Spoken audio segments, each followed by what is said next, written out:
Good evening. Welcome to a slightly early, but this week's Once Upon a Roll D&D session. We have some scheduling conflicts this weekend, so we're doing this week's session a little bit early. So let's get right into the recap and into the game.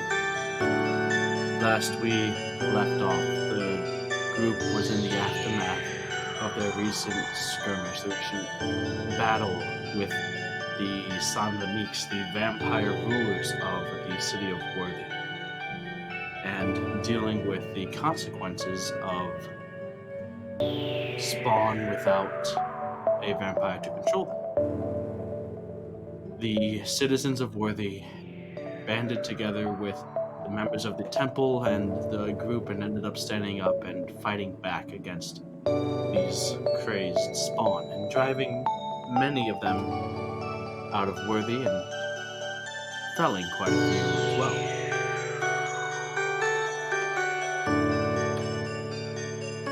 Essentially, the group then took a night's rest, dealing with the events in their own personal ways.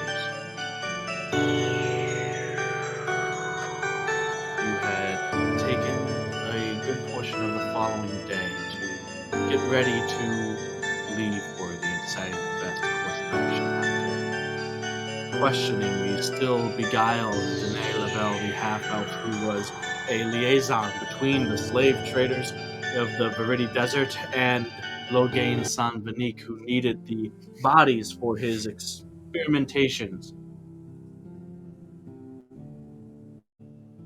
You received a destination, a town on the southern border of the Varieties Desert, not too far from Worthy, by the name of Duen.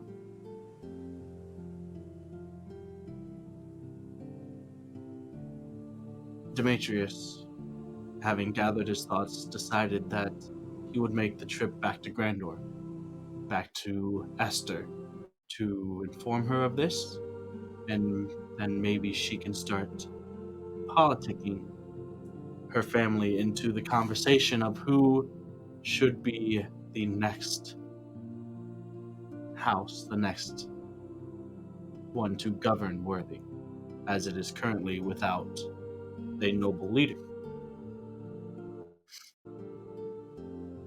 After some shenanigans involving trying to find out where Durand was, the group ended up gathering together and preparing now, as the afternoon drags on, to, I believe, head to Grandor, as you are all about 2 miles outside of Worthy. It is the three of you, along with Demetrius and Dene Lavelle. And that's where we left off, unless there are any questions. What would you guys like to do?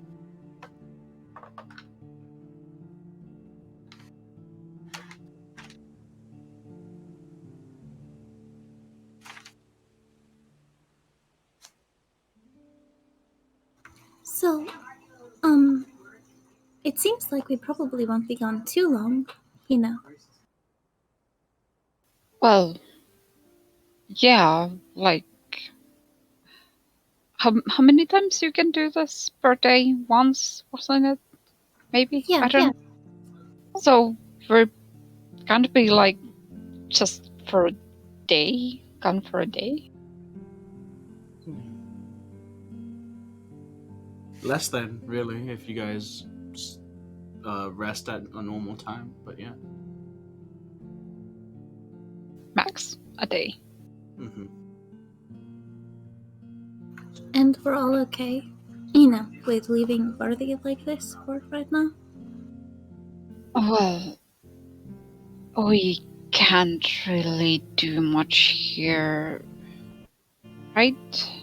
I mean, we can always just stay here and try to find the spawns and deal with those, but so far it seems that the people are banding together, and even the temple is helping them and everything. So I don't think they need us for, that much. And we're gonna be back soon-ish. So hopefully nothing too bad has happened. What about you? Going to point it around. Well, if spawns are your concern, I doubt there's any nearby anymore. Well, I was just asking how you felt about stuff, things.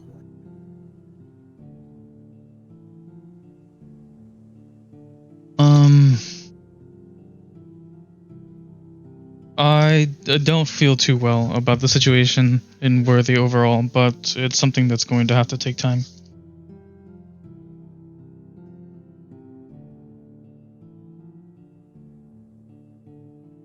Besides, I guess if this is ultimately for Worthy anyways, kind of trying to get this all situated, Yeah, right?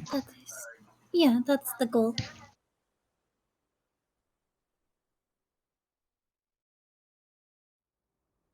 So, what were you saying? I was just thinking that, okay, sure, this that we had to deal with here is different, the creatures are different, but the whole overall of the situation is kind of similar to Brushburn. I mean, we got rid of that big bad guy over there, and people have to rebuild their lives. And I mean, sure, we can do what we can do in our limits if we want to and everything, but people will build their lives again.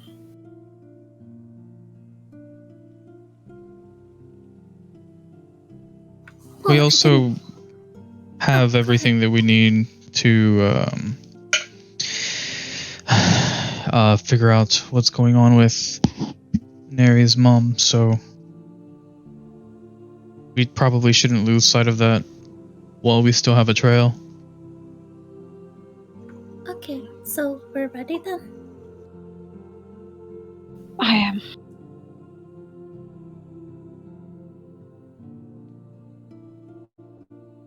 Yeah.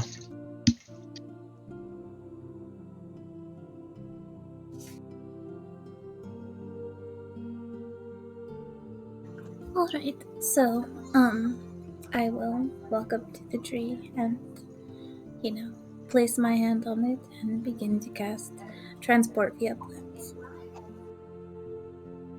Alright. Focusing on the tree you found in Grandor as you had went off on your own to recuperate that one day that you had first arrived in the city. The bark on the tree splits, opens up wide enough for you all to fit through, single file, one at a time. And you all walk through, guiding Danae Lavelle as well through it, as you know you have a limited time to get through. Go, go, go. Coming through the other side, you find yourselves outside of the inner wall in Grandor. An open, in a grassy field. The rest of the city stretched out in front of you to all sides. The immediate hit of the smell of sea air as you walk through. You're around maybe not quite in the center of the city, still a long way from the docks to the south, but not far away from the entrance to where Esther and the rest of the Grandor nobility make their homes. Also not too far from the pub which you first stayed in Grandor. as you waited for Valjean and Esther to make their return. The Tapanapa? The Tapanapa.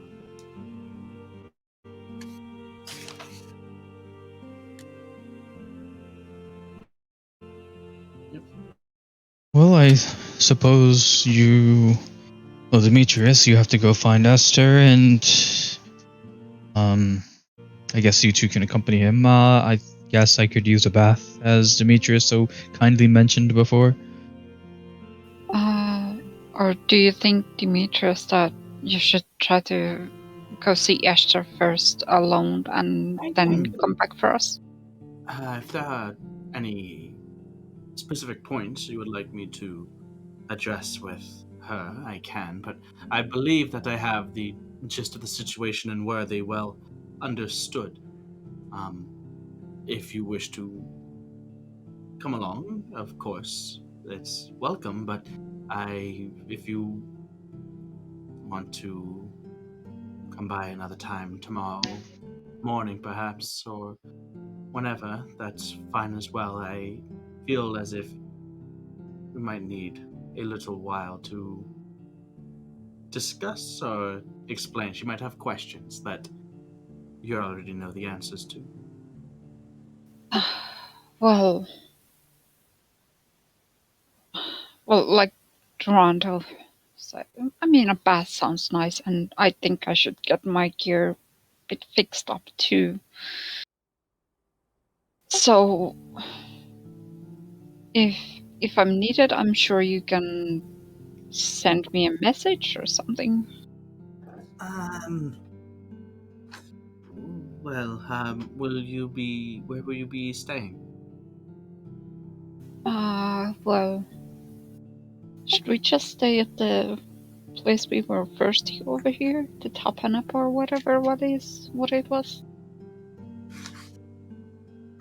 That sounds good to me. Well, then I will know where to find you. Yeah. Right. He adjusts his bag on his shoulders and heads heads towards Esther's place of residence.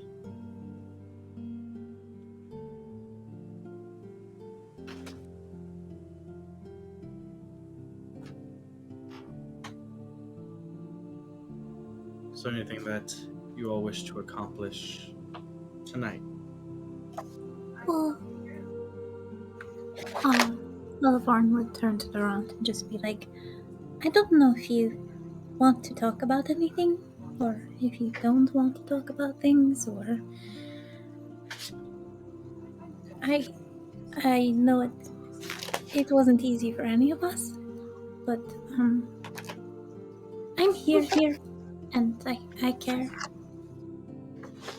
I think you need to talk about something, Durand. You have that vibe going on.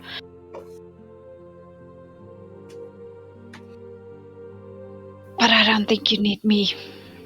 So, I think I'm gonna go find some clothes to buy and get a bath. No, I'll head out. I'll head out too. Alright, so you leave the two of them and Dene Lavelle as well? Just leaving Dene with them. Well, I mean, is he still under control? I think he's under control. He wouldn't be so... Seems like it at the moment. I don't know what to do with him. So, I mean, he's with Durand, so Durand is Dragonborn. He's big, scary, and stuff. Yeah? Is that how that works? Yeah. At least Neri thinks so. Alright, you two have your intimate conversation with the glassy-eyed half-elf just staring at it. Or you can just dump him into some room or something. I don't know. Well, I mean, you did say you wanted to get cleaned up, so you could get cleaned up and we could talk after if you want, if that would be better or easier for you.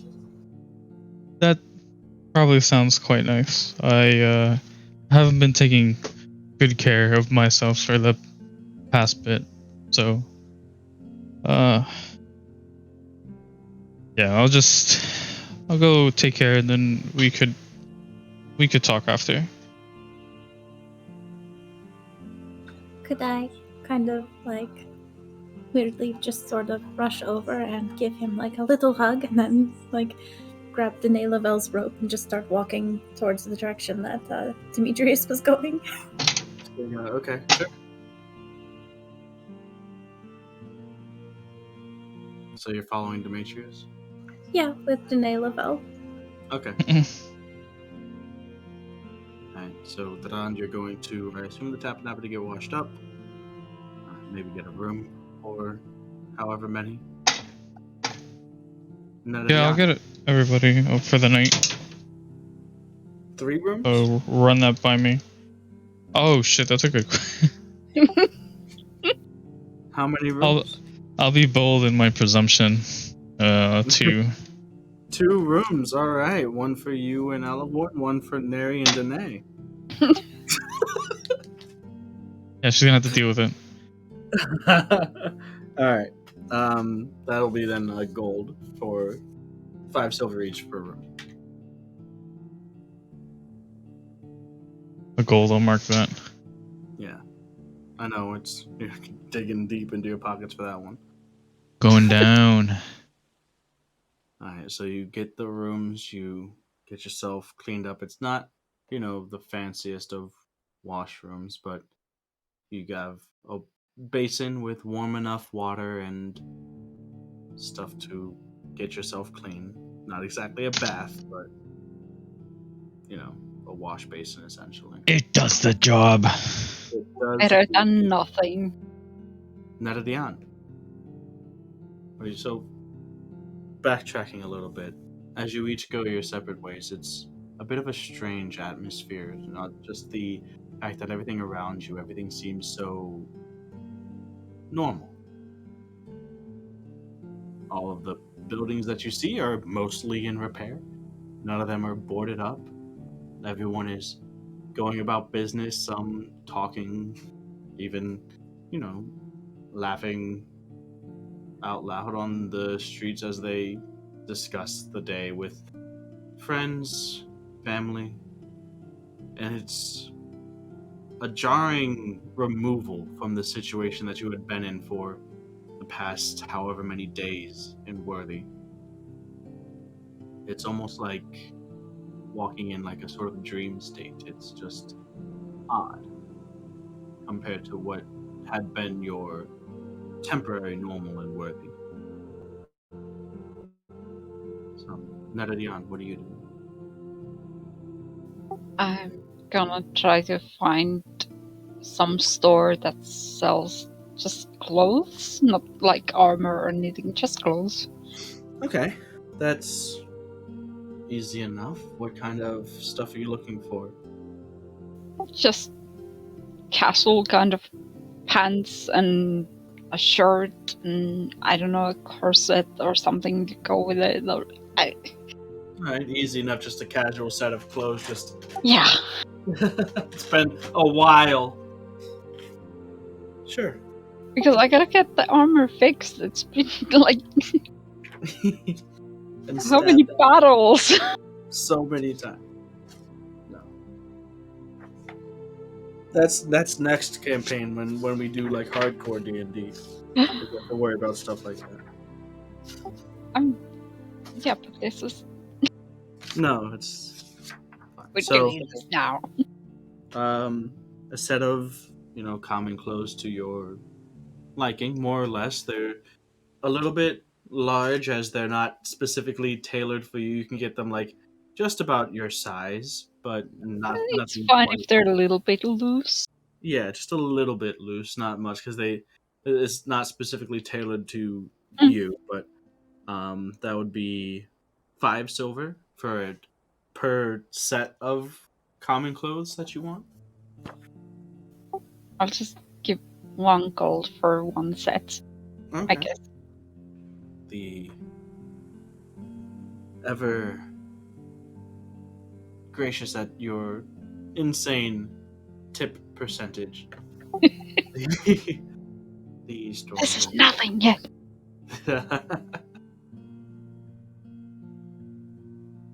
bids you come back soon as you exit with your new set of clothes. I think after that I would have to go back to. Well, I'm gonna go back to Tapanapa to somehow clean my. Maybe I'll try to. Would there be a bathhouse in Condor? Make an investigation check.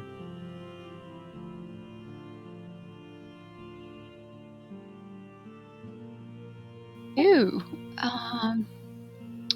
That's 31. Ow! I rolled a net 20. Oh, jeez. Okay.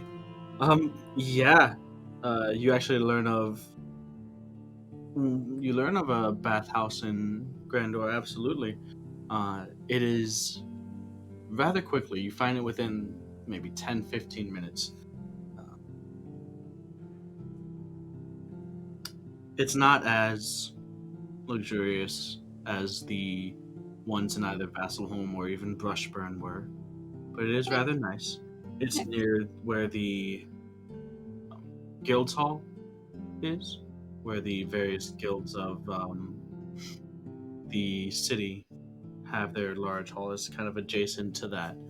So it's, not far from the docks, not far from where the nobility stay, and pretty much directly across the street from where the guilds, the effectively the favored tavern of the folks that are part of a guild like to stay, is the bathhouse. It's a single story. It isn't even that necessarily large. It does have a communal area as well as a couple uh, individualized rooms or sauna type places. So I'll take a single one if there is like one of those.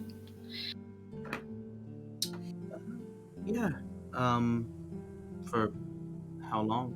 It's you talking to the clerk there. They come out by the hour, and it's the individual rooms. It is a golden hour. I think an hour would be just fine. I think Okay. that is sufficient enough. It comes with all kinds of different soaps and oils for all of those things, Fancy things. fancy things. Yes. So you get it, and it's nice. It is small, but not claustrophobic, cramped, but large enough that you can spread out and enjoy it. It's very comfortable. So you spend your hour doing that. Elevorn, you follow in the path that Demetrius took. It leads you to the gates of the inner walls, which they are currently raised, but there is an Imperial Guard to either side that is guarding the entrance into the central area of Grandor that holds the town hall and various homes of the nobility, as well as a small bastion for the Emerald Collective. Okay, well, I wouldn't try to just walk through. I would probably be like, talk to one of the guards for a minute and be like, hello. Afternoon. I would like to see Lady Esther Valin, if that is all right, or if I need to wait Have here. to take that up with her. I'm stopping you from going. Do you know? Sorry. He kind of does a double take. Who was it that you said? Hester Valin? They look to each other. Not sure. Um, Not many people take residence here. It's mostly nobility. I don't believe we have a House Valin here in Grandor. You must be mistaken.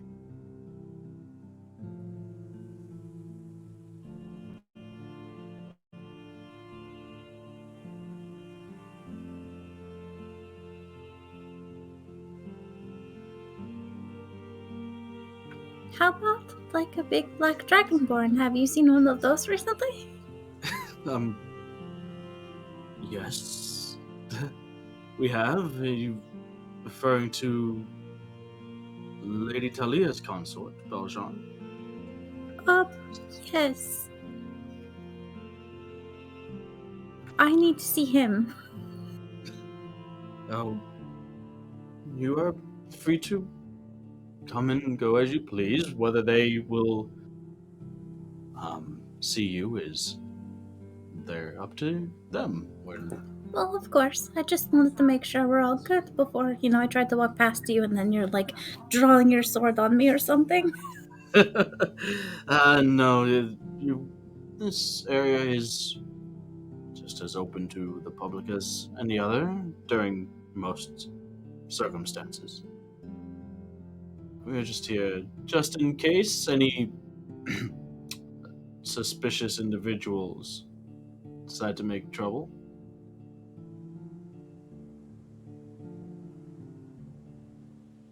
Okay, that's fair. That's good. I'm glad you're here. It's a good reason to be here. Gives you a small nod as you totally non-suspiciously walk through, still kind of pulling Danae Lavelle by the robe. Come on, boy. We're almost there. As you recall, Valin is the name that Esther used for her underground crime whatever stuff, whereas Talia is the noble house that she belongs to.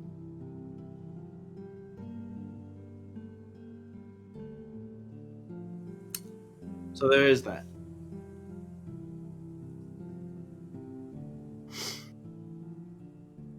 But Sure, I'm okay, whatever. what? Just looking for Valjean. Everything is good. Don't care. Fine, don't care about my lore. It's okay. I don't care. No, really, I have no idea of that. I have zero recollection of you telling us that her name was different, actually. It Sorry. first came up in the party in Brushburn when Durand had danced with her. She was introduced under a different name than what you had recognized her as. That's when you first learned that she was in fact a member of nobility, not just some runner of an underground fight club. Kind of coming back, but yeah, I totally also had forgotten. It's fine. I almost forgot there too myself. I didn't forget. I just didn't know. Didn't notice, I guess. I mean, That's fine. it's fine. Anyways. Hasn't been too long since you've been here. So finding yourself to House Talia, you approach. It is nice. It is obviously the house of nobility, but not as ornate or exuberant as some of the noble houses you see. It's clear that it's a sort of a minor nobility home, definitely nicer than any common folk or merchant might have out in the city proper, but you approach.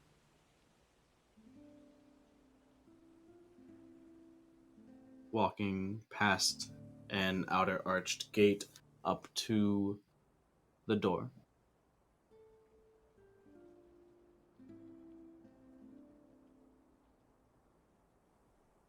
I will fix my hair a little and use prestidigitation to put makeup on, and then I will knock.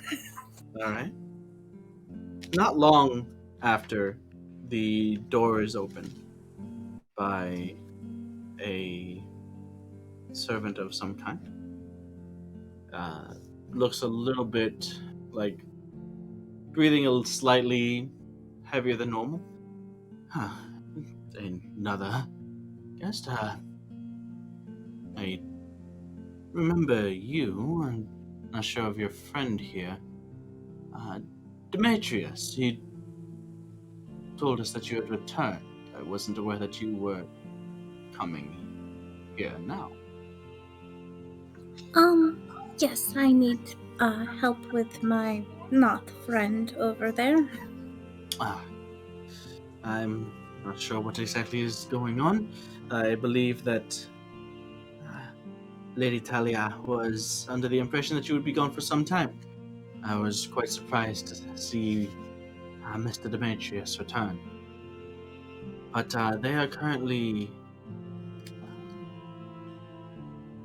behind closed doors right now discussing something that seemed of rather severe importance.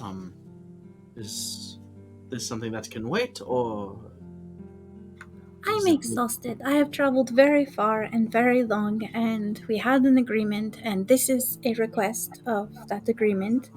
And I just. Do you have. Should I turn him over to guards or something? I mean, because at I that point. am not sure exactly what is going on. um, the lady of the house, she does not inform me of all of her doings, so I'm not sure what this man is guilty of. But if he is guilty of some crime, then I would say yes. But if it is of an import to my lady, then you should. I can summon her or alert her to your presence. Please do. Absolutely. Please feel free to come in and rest your feet a while. I shall alert her. Thank you. So, walking to a sitting room adjacent to here, it's warm but not too warm. It's comfortable. The seating in this area is very plush and also very comfortable.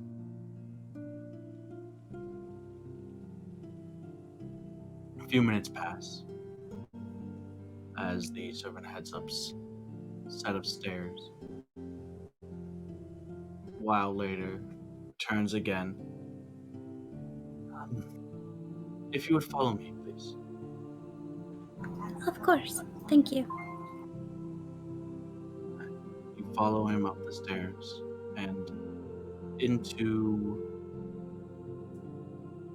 a room that was left slightly open. Inside, you see the elf Esther, black dragonborn Valjean, and the tiefling Demetrius in a room that is actually separated by like those folded dividers, like the whatever they're called, you know. Partitions. Yeah, the partitions, like very nicely decorated, painted, designed. Um, kind of through some of the cracks and slits, you can see on the other side looks like a bedroom of sorts with a nice bed and wardrobe and uh, vanity and the like. But on this side, it is very office and business like. And as you enter, any conversation inside ceases. And Esther looks to you and gently beckons you inside. And then says over you to the servant, "Thank you very much. If you would please lock the door on your way out." The servant gives a nod and does as he was requested. Elephorn, I must say, as I told Demetrius here, I was quite surprised to hear you had returned to Grandor so soon. He was in the middle of informing me of what had occurred in Worthy. He hadn't quite finished yet. I assume this gentleman that you've brought along with you is part of the story that I haven't heard quite yet. It must be. Yeah. Also, hello.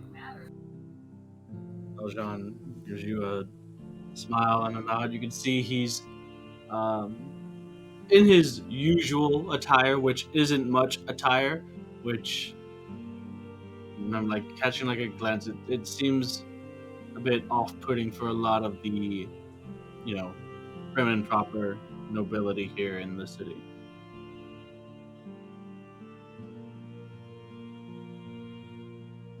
Demetrius continues, and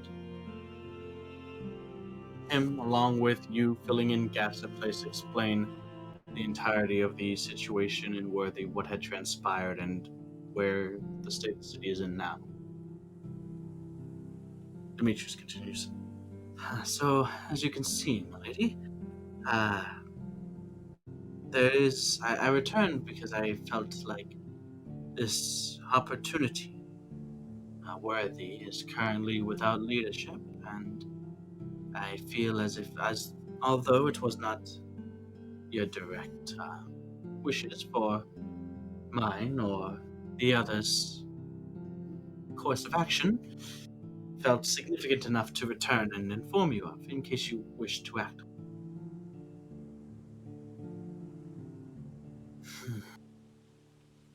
It is interesting, I will say. And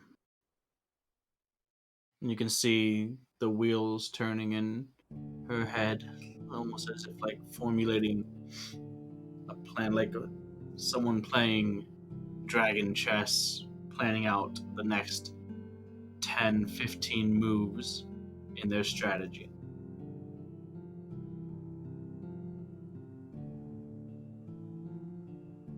What say you, Elevon? Well, the whole situation was really bad, and we didn't really find anything to. We found that the organization that is taking people is very, well, I mean, this guy only had contact with like 2 people, and one of them was, the Santonique, Logain Santonique. The other was just through a letter. It was a task, even with the contacts that I have made, the allies, the friends that I've made throughout the years, to even dig up this one. So I can imagine, well, I was quite aware that it is a very complex and secretive, protective organization that I had asked you to track down. You say that he has at least led you to a next step. We're not at a dead end yet. Yeah, he wrote a letter, and we haven't sent it yet. I haven't had a chance to do that. I will probably do that in the morning. But, we are also able to head back to Worthy tomorrow morning, if... So soon? I guess the sooner the better. Well, if that's the case, then I'll have to reach out to some people, get the things set in motion if we are going to do this, and feel like this opportunity that you brought me with is something that I should not rest on. Yes. Very exciting. So, what exactly did you learn from Mr. Lavelle here? Well, we knew, as Demetrius said, that Logain was only interested in purchasing slaves to use them as test subjects and as food, I suppose. Um, as, I. Anyway, and that he also would attach a letter to Ikro, I believe, to contact,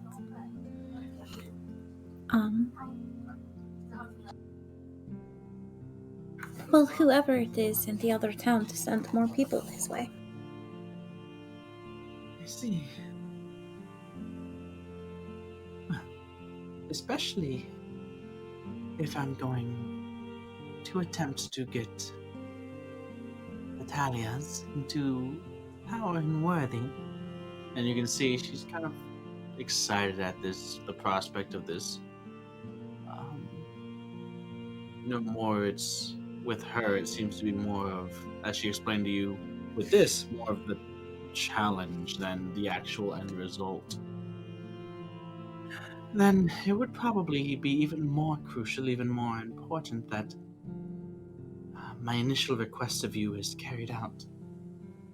As the closer you get to the desert, the more likely those slavers are to influence the lives of individuals.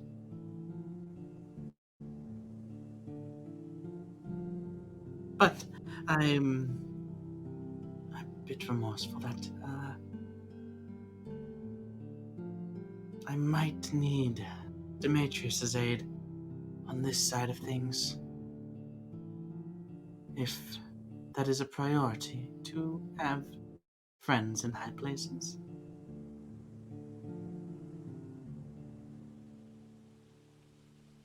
Well, I mean, he was very, I don't know if he told you, but he really saved us all at one point.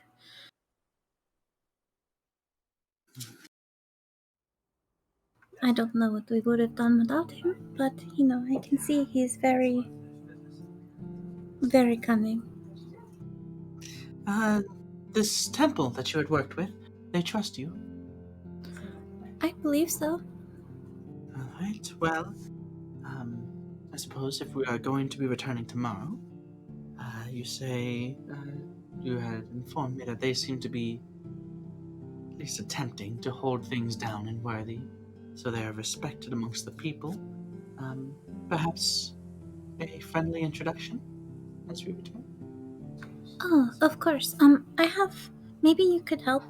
I have this list of stuff that they, requested. I'm not sure what all of it is, but, some of it might be not able to get by tomorrow, but, She looks down. It's like, It is quite a lot. Not impossible, however. Could be, well, just a nice gesture, I suppose. Arrive with gifts to a stranger's home.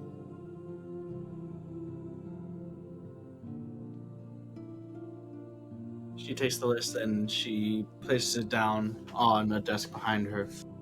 I'll see what we can do by tomorrow morning. oh, I need part of the list because it's for a spell. It's the thingies, but they had another little list of other stuff too, so.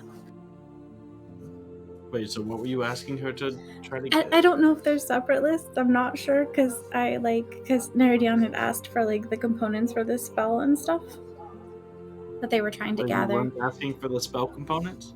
Well, if it was on the list, then yeah, I guess maybe I don't know. Yeah, just let her have it for now.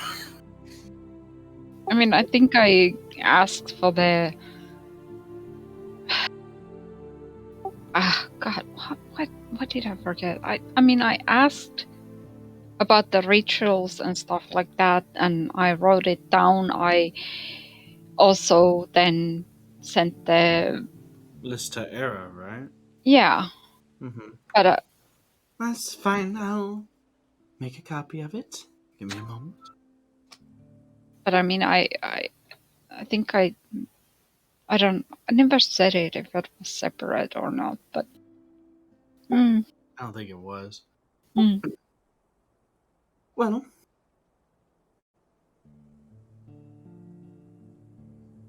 I have many people that I need to have a conversation with tonight.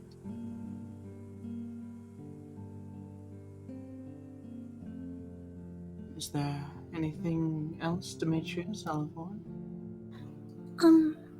I know that you're going to be very busy, but do you have any way to keep an eye on this guy? Because he's charmed somewhat, but it's just been very. It's been. It was difficult and worthy. Oh, I understand. So even if. Sounds like a rough time. I actually am not sure if I do fully understand, but it sounds dreadful. I've seen quite a number of things in my life, nothing quite like that, however. But How much more do we need from him? Well, that is kind of why I brought him before you, to see if there was anything more you wanted of him currently, because, he is. When we questioned him, he was quite. All of his responses were, it was part of the job. Well, I am actually, I suppose, curious to see what kind of person he is while not under whatever influences him right now. And I suppose after that we can make a decision. Yeah, that sounds fair. Valjean, dear, would you please make sure our new guest is comfortable? Valjean gives a little bit of a snorted laugh and walks up to you and Danae Lavelle, kind of towering over both of you.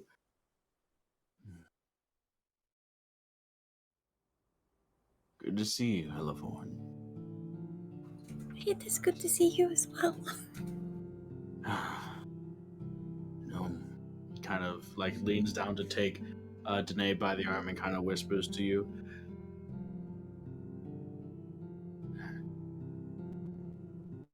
I wish I was there. Probably could have used you. Kind of gives a glance back to make sure that Esther didn't quite hear that, maybe. But he takes Danae and leads him over to the bedroom side of the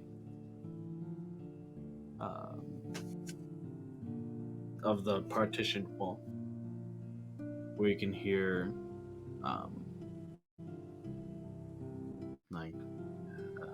Danae Lavelle being forced to sit and then restrained.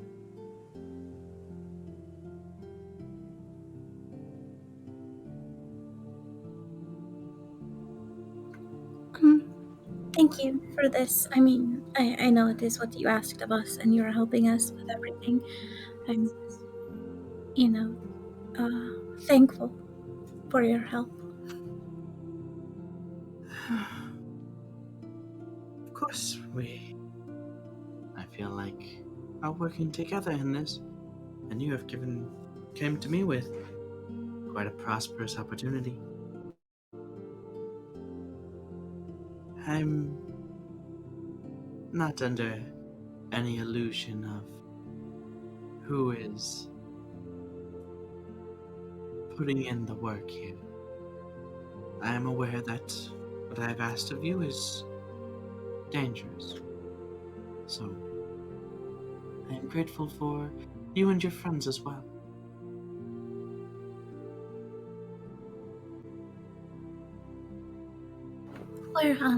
I probably Demetrius told you, but we're staying at the Tapanapa, so if you need to reach us, and, you can there. And also, by morning, I'll be able to travel back. So, Right. Well, then I have a lot of preparation to do. Lots of packing, as well as, like I said, probably a lot of people I need to speak with. It's going to be a long night. it is a bit of a walk to Worthy. A few miles, but not as much as our initial travel there.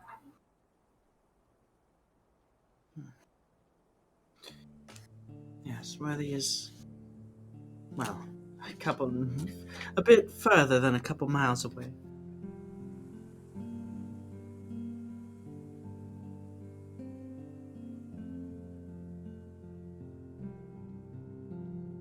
Yeah, well, I just wanted to let you know so you could plan accordingly.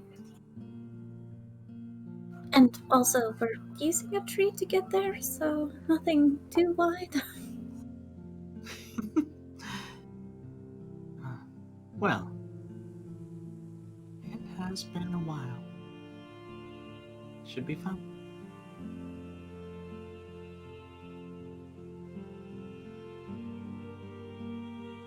Okay, well, I will let you get to your preparations, and as I said, if you need anything, you'll be able to find at least one of us there. Alright. Thank you very much, Elavon. And as she nods and then looks to Demetrius and begins to talk. Demetrius, I need you to go and fetch representatives from the mariners, cooks, and carpenters guilds, please. And Demetrius nods as he begins to head out as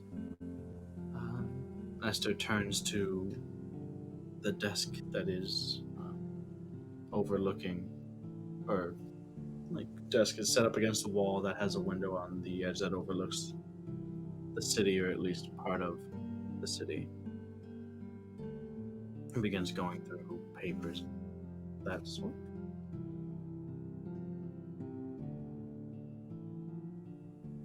So, I will excuse myself then. Alright. Demetrius walks out with you, and soon enough the two of you are back on the streets of Grandor outside of the Talia residence.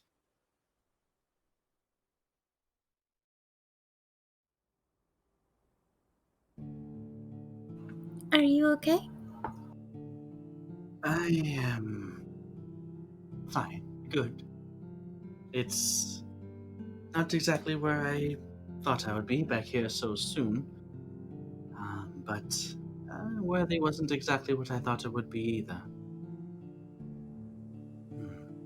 It is strange. I still don't exactly know what my place or standing with her is, but I seem to be at least somewhat trusted, so I'm not sure what that would make me if she were to become, or I don't even know if she intends to be governess herself, to be honest.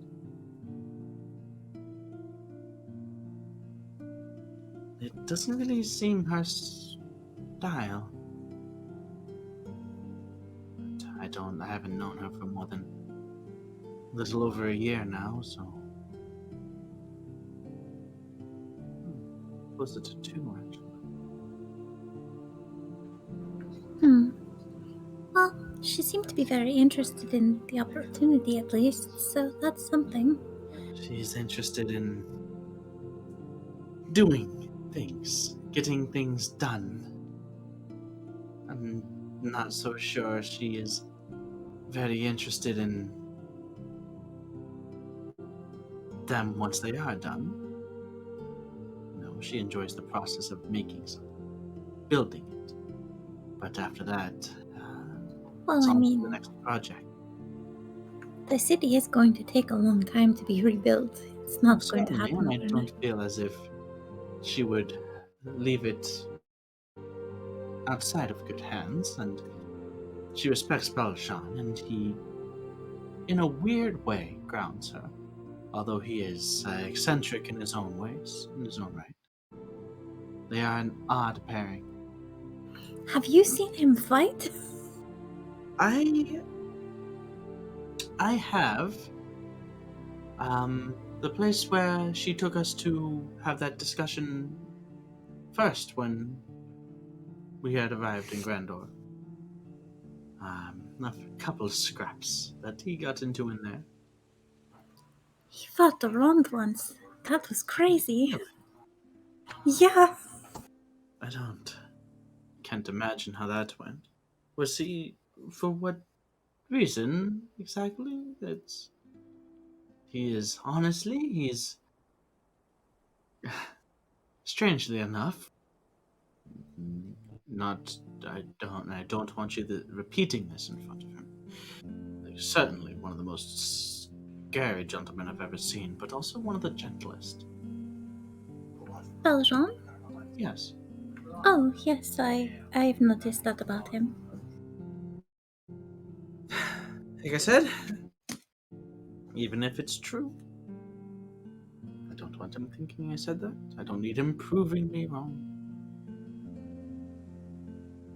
Of course not, that would be dangerous for him. For him, you have too much faith in me, Elamont. Don't think I can keep the utterance of a spell out where you'd put me in a headlock. Again. He's put you in a headlock? What did you do? It's fine. I think it was more of a hazing thing. I was sort of new around. They'd come to Cele, where I lived before, a long time ago. They heard me play in a bar. She gave me this coin. I thought it was a generous tip. It ended up being, well, worth more. It was essentially a seal of her house, and with Grandor on it. I've never heard of the place before, but I followed eventually. Some lucky breaks, I must say, and then some unlucky ones. I did follow that here to her. Sure enough, she did remember me, and I ended up able to offer more than just the odd ballad or two. I noticed that. Even though you're mostly just playing music, but some of the time you're doing some other stuff. Oh, most of the time I'm doing some other stuff. Playing music is the slightest of what I do when I perform. It is not even, I would say, 10% of what I'm actually doing. Oh yes, you spend a lot of your time scaring squirrels off your shoulder. And I'm going to kind of playfully I must shove him a say little. I don't. He laughs. I must say I don't. That situation hasn't exactly come up that much. So.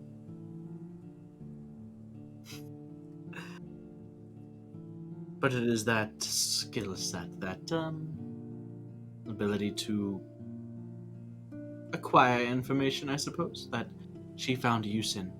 And it is what, well, in my line of work, at least, might sound similar to you, but it's what separates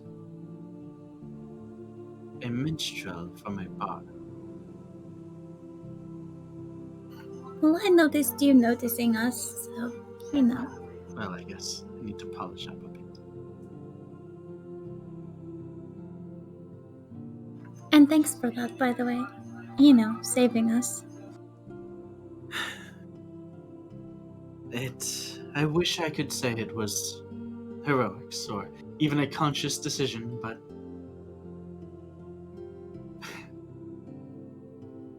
I was more impulsive than anything. It was stupid, is what it was. It was brave, and like I said, you saved us all. Well, you definitely repaid the favor. I wasn't gonna leave you there. I'm just mad I didn't get to punch her in the face.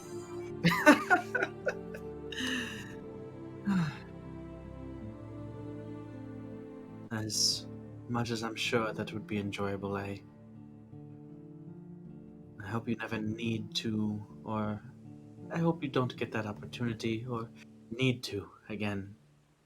Hopefully they're a long ways away, or I don't know. I'd rather not think about it.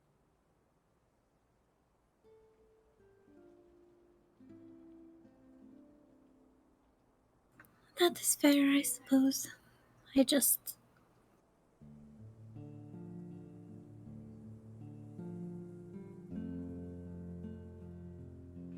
So at this point, you are approaching the inn. You have left the place where you have passed the guards again, and you have made your way towards the inn. So kind of slow down a bit.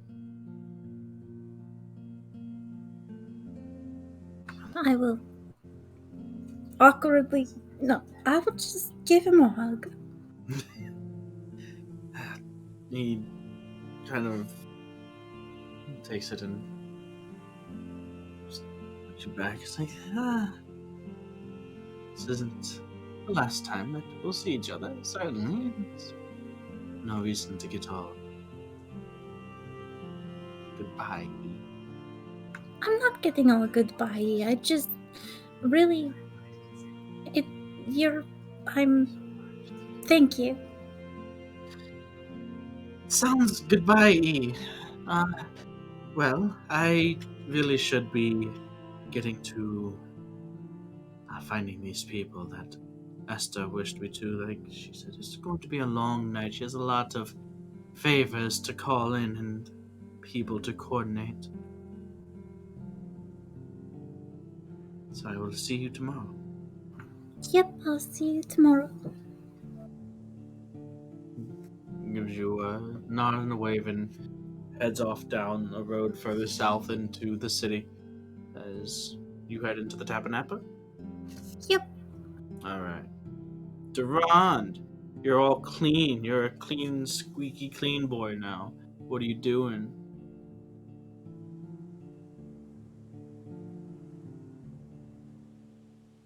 Got your stuff all up in the room.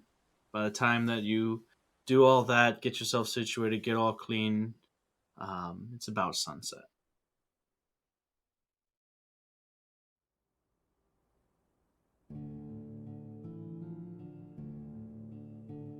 I don't know. I don't think I would have left. I think I would have just stayed here. So Okay. I guess I'm just In the chilling. room or in the tavern? Does Room Durand makes more need a sense. drink? I mean, yeah, but no. Okay. So when you enter into the tavern, it's starting to get a little bit busier as the working day has ended and the sun is setting. So it's starting to fill up. It's a bit loud. And I don't see Durand anywhere? Looking around, no. Although it is, pretty crowded, it's not too crowded that you think that you could miss him. So I'm going to try to angle my bracelet thing. I'm going to use the broadcasting thingy and just kind of look into it and be like, Durand.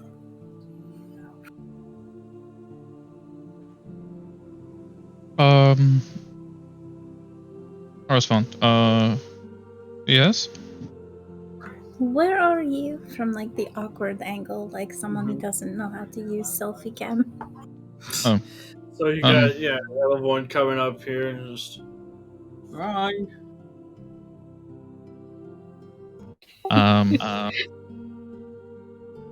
Well, I suppose where are you? I'm here because I'm confused about what I'm showing them. Maybe point it in the right spot of here.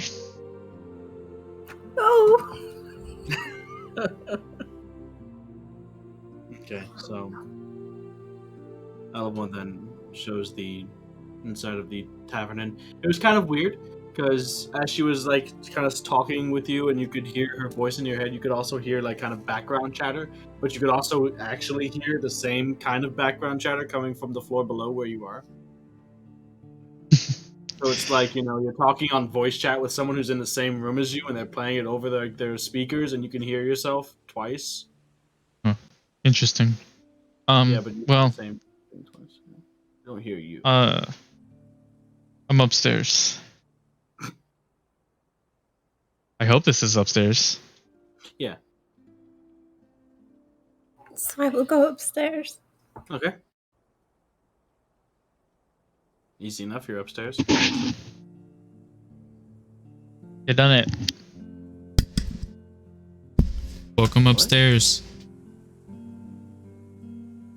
Oh, you're not in the room anymore?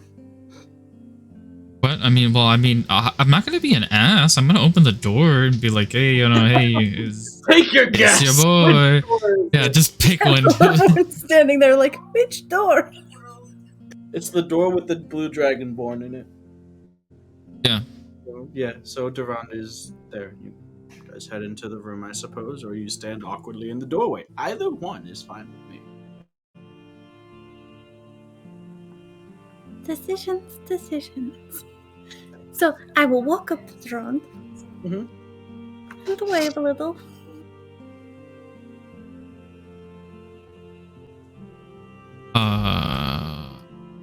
Wave?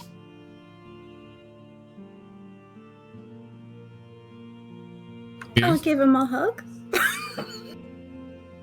Wave? Did he say Durand wave like questioning? Yeah, Are you like- waving?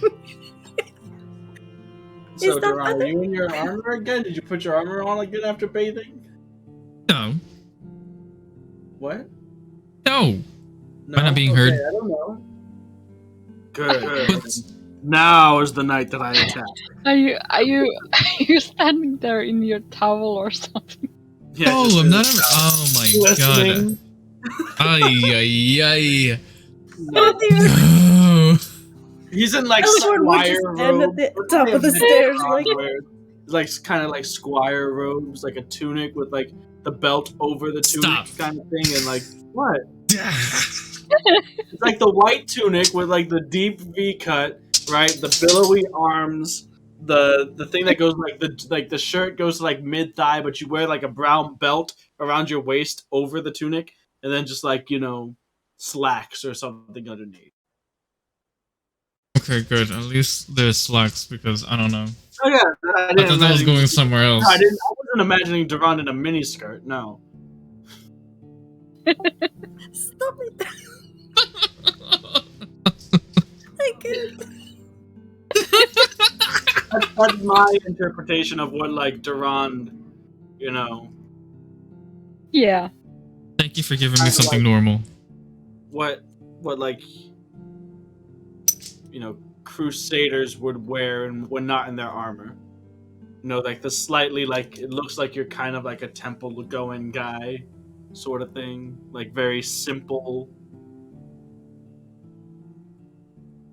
I don't know, but I could Because be my wrong. Deus Vult. Anyways, so Elevorn is hugging Durand, and Durand is waving at Elevorn as she does. No. Sorry, continue. I can hug back, yes. You guys are. I'm not. Will?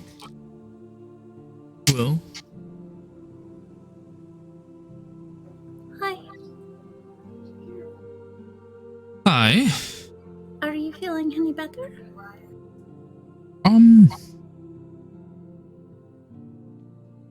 Yeah. Fresh. Guess you could say overall, yeah. I'm much better. Do you want to talk about things, or I mean, if you don't want to talk, it's okay. I don't mind talking. I just I believe we probably we probably all feel very similar, I guess. Maybe. I mean, I don't know how you feel, so. It was, well, I guess I should apologize for not being there after. It was a bit hard to, see any of you after what happened. Not because I didn't want to see you, but because it was just disheartening. I didn't leave because I was mad at you or anything. I left because Neridion's mom was more important than how mad I was.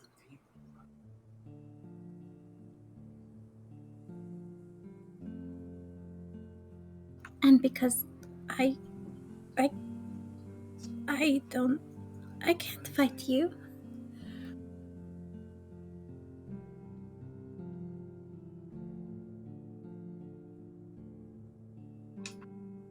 I'm not mad that you left. I guess just a lot of thoughts racing in my head in the moment. I mean, I know you don't want to fight me, but I might have been forced to fight you, and that would have been even worse.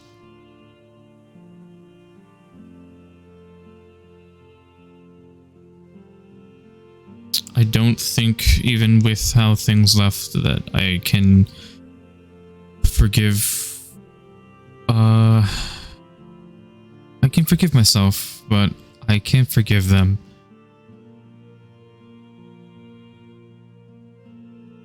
I can't forgive him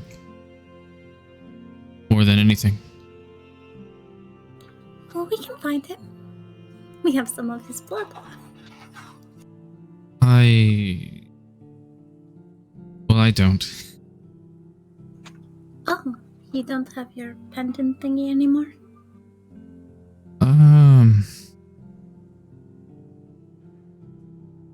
No, I mean, bits of that night were a bit fuzzy, but I'm pretty sure it broke it.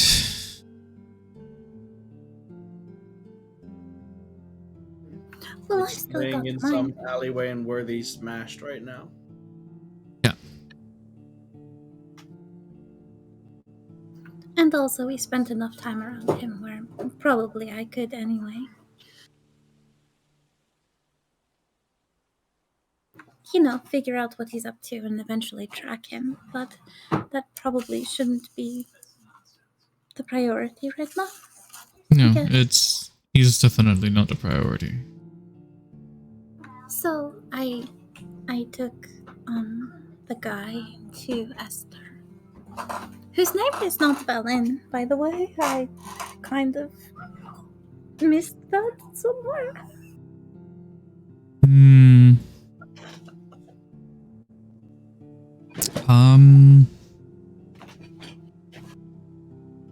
You know, I think, I mean, with her having different last names depending on where she is, I mean, I guess that kind of makes sense. I think I forgot the other name anyways. Yeah, it's well, her name is actually Talia, but she's of that house. You know, but yeah, so.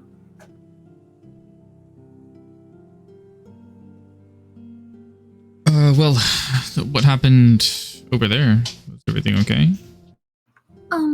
Yeah, Demetrius just mostly filled her in, and I filled in a little bit of stuff about what happened in Worthy.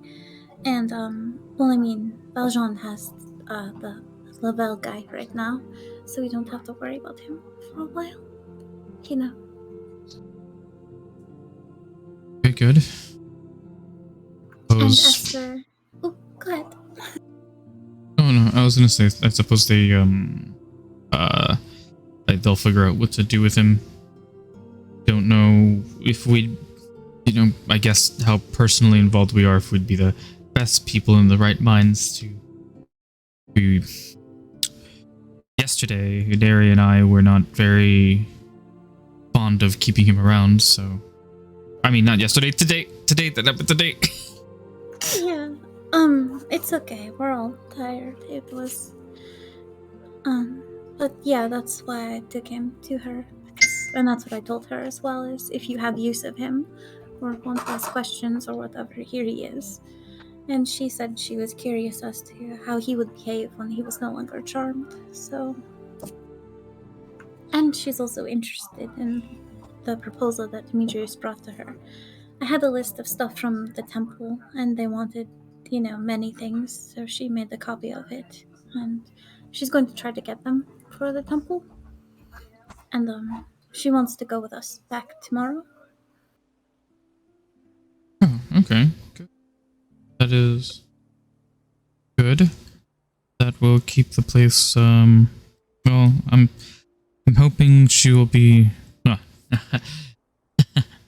there's no doubt in my mind whatever person she is will be better than whoever was running Worthy before. I hope so. I mean, I don't believe she would do harmful things.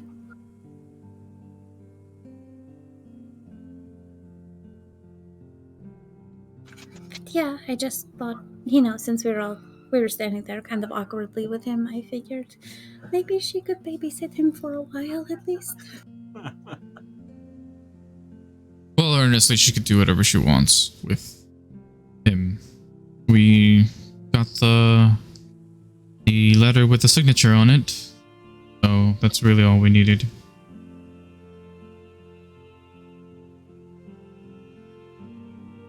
Alexander was worth something, I suppose.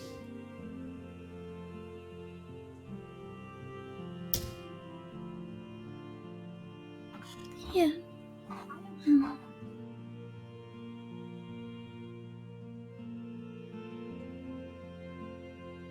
So, where did you go?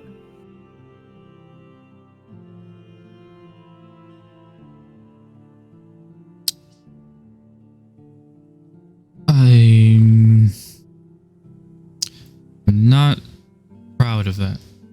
I don't think it's an odd recollection. Like I mentioned, most of the night feels kind of fuzzy. Like I know what I did. It's just aggravating, I guess, that I couldn't keep myself like I am normally. I left the town and I went searching for any remaining creatures, but it was different. It's very different.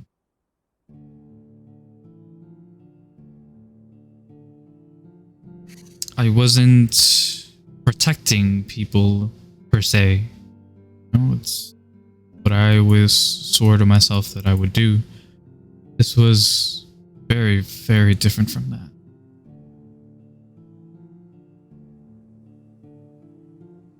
Well, what happened wasn't, anything that we've really encountered so much.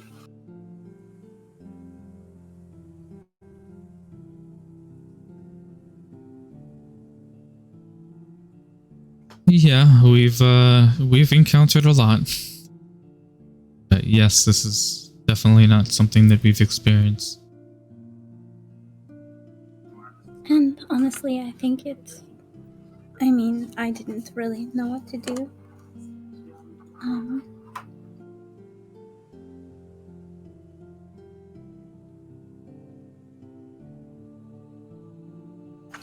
I didn't really want to be there either. But, we were there, so.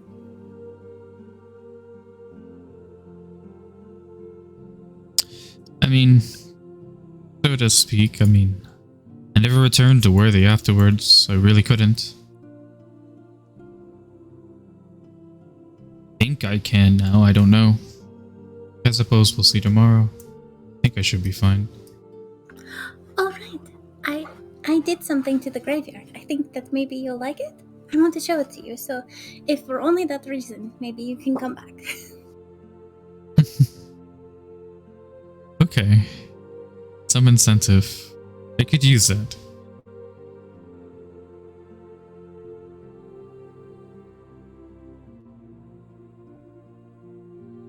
Eleborn is now going to realize we have not stopped hugging.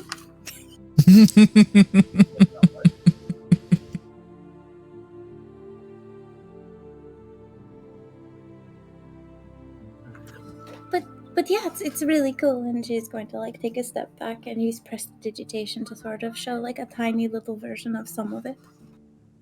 I'll kind of like if I could see her casting it, I'll kind of like put my hand how do I word this? I mean, okay, so you like raise your hands to use it. Can I put my hands to cover her hands? You cup it over it, like no. Yeah. Squid. Yes, exactly. It's Fine. I'll see it for myself. So I will say prestidigitation. She's holding out a hand and using the other hand to kind of cast the magic, and you take the hand that she's holding out to be like, "Hey, look at this," and be like, "No," and then you say what you said. Well, okay then. I mean, I was just excited. So, but yeah, I can wait. No, I mean I am too. Just I think it'd be better that way. And I don't know if I was seeing things earlier, but I think there was a dragon with you.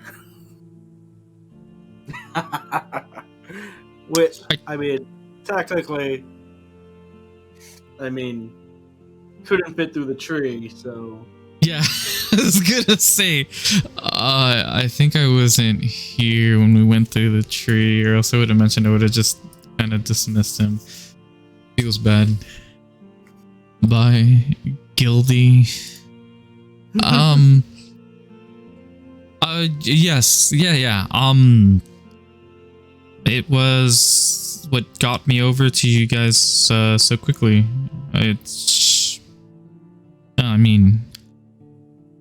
All things considered, I don't feel like in that immediate moment, I deserved it, but I believe it is kind of a gift from Bahamut. You have a dragon now? Not without expending some of my power to bring it forth, but it's he's the one that allows me to do it. That is so cool. Elephant's like bouncing around and clapping. You have a dragon now. He'll probably join us again when I'm over there. I'll bring him out again. So yeah, we're keeping this spell. Keeping it? Yeah, I mean, I guess. Alright. Naledian, you would be able to return to the Tabernacle if that is your next destination after the bathhouse.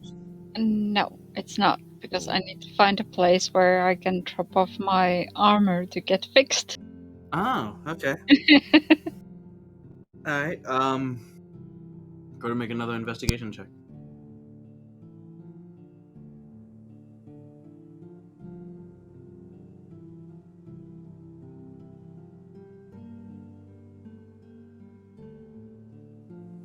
$29. 29. Yeah.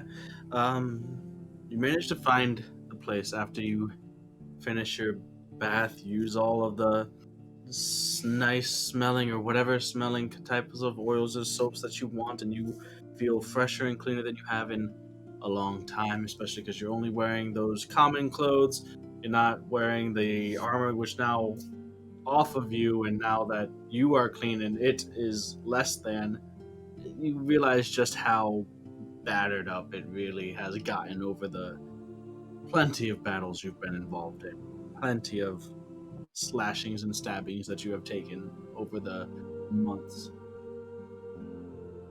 But you do find, just as it seems like they're beginning to close up, a leather worker of sorts. They have various simple leather goods, leather clothes and stuff like that. Basic leather armor that it seems is more for like sort of lightweight, geared for probably more of a sailor than like hardy, tough leather for combat. But you managed to catch them before they close up. And say, sort of, you can see like a weathered man at maybe mid 40s to mid 50s. It's kind of difficult to tell. You can see like deep set wrinkles about the face, a like sort of very tanned skin. It seems like this is a guy that's probably spent a lot of years on the sea.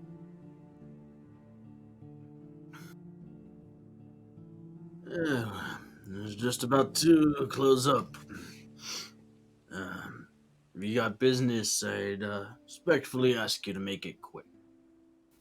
Yeah, I'm sorry. We kinda got late here in the city with, well, I did with my friends and everything, but and I was wondering if you could try to patch up this armor as best as you could by tomorrow. I don't really even have a time, but well, as early as you can. Let me take a look at it. Let me take a look at it and see how impossible of a task you're asking me to do. He lays it out and kind of It might be a bit rough, but like I said, as best as you could in by tomorrow.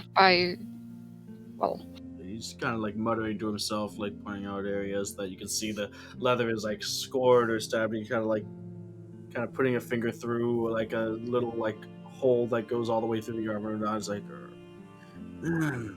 ain't the worst I've seen. Actually, it's, imagine quite nice at some point. Yeah, I guess. Use a night off from the missus as well. I can have this done by the morning. For the right price, of course. yes, of course. No rush job like this, materials needed, labor. That'll put you around. Let's call it 3 gold. I'll have it for you right after sunup. Yeah, that sounds good. Will I be paying then, or would you rather want the gold now? Oh, I would like something now, certainly. Let's call it 2 now and 1 if you deem I've done a good enough job in the morning. Sure. I'll hand him 2 gold. Alright, he takes it and you can see him. He walks back over to one of the wall-mounted candles that he was going around extinguishing before you had come in, and relights them with a flint and goes and begins to gather up some things, and with a handful of supplies, leatherworking tools, he kind of sees you out and bids you good night, closes and locks up the store, but with the faint flicker of the candlelight through the window, you can kind of begin to see him setting up at a work table and kind of getting your armor out and going through the motions of beginning to fix it up, repair it, refurbish it. I'll head to the Tapanapa then. Okay. So, any more conversation or anything that you guys wish to do before a rest?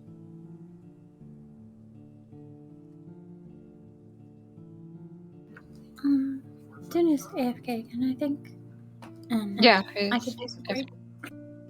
Well, yeah, we are kind of getting close to the I was break. asking if there was nothing else. I was going to say let's break. So, unfortunately, No there's break send us a screen. break screen. Haha! Perfect.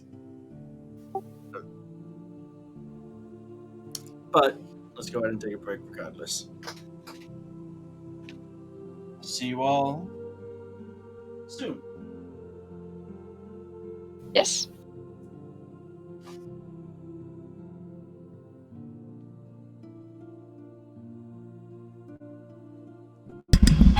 Do we take a break? Cele, are you here?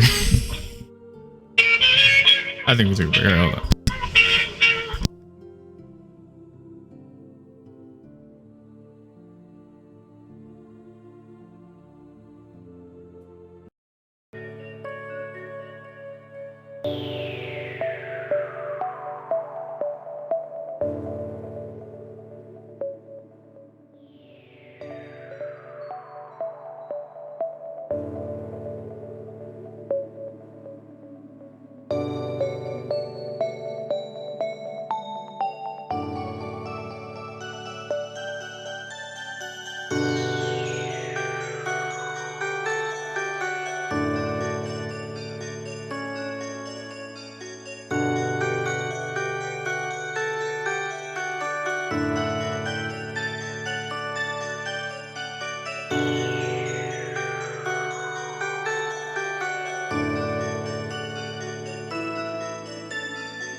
welcome back. So, with most things seemingly wrapped up for the evening, is there anything that any of you want to do before the night's rest? There is one more thing that Oliver wanted to talk to Durand about. Well, you guys are still in the same room, so go for it. So, I know that it was bad of me to pretend to attack Naradion again. I mean, I wasn't pretending the first time, but you know what I mean.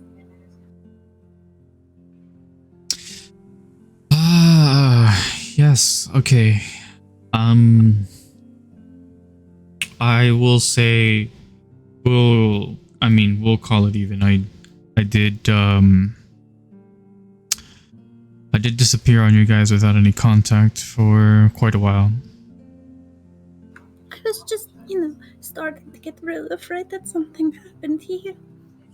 Like I am really, really glad that you're okay. And I didn't want to freak Nerdion out about how afraid I was. And, I mean, we haven't seen Nerdion in a while. Do you think that she's okay? Should we go find her right now?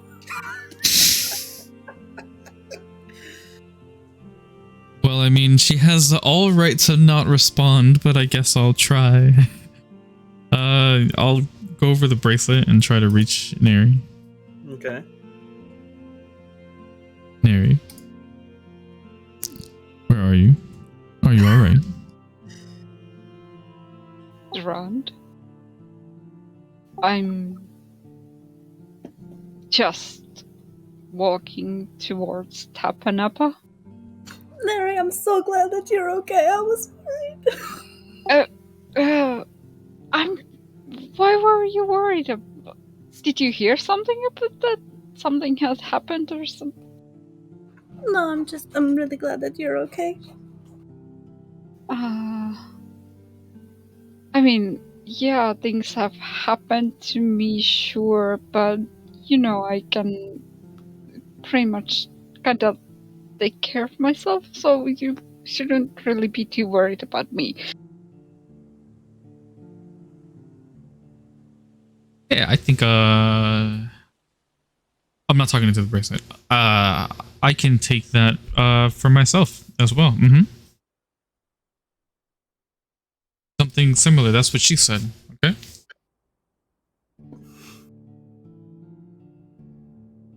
Okay.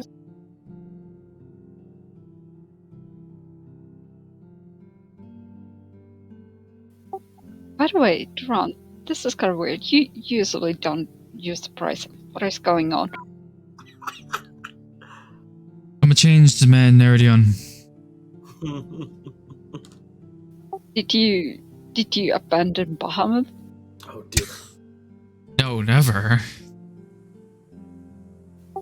Then...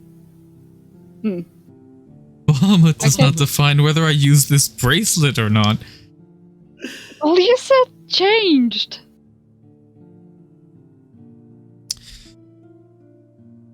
No, I mean, I think you're overreacting. I think I'm exactly the same.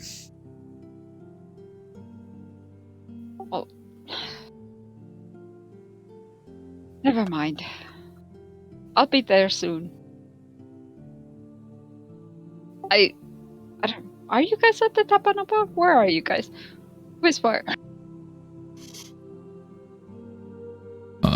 Yeah, we're at the Tapanapa. Okay. Yeah. I'll be there soon. Ish.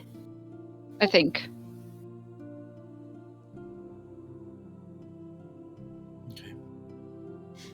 So, the sun has completely set by the time you arrive at the Tapanapa, Neredion. Yes. Still, pretty lively in the tavern itself. Just people unwinding after a day's work, plenty of drinks, stories, laughter. A few people in the corner just breaking out into a random shanty. And again, like the sort of strangeness of this normalcy isn't lost on you.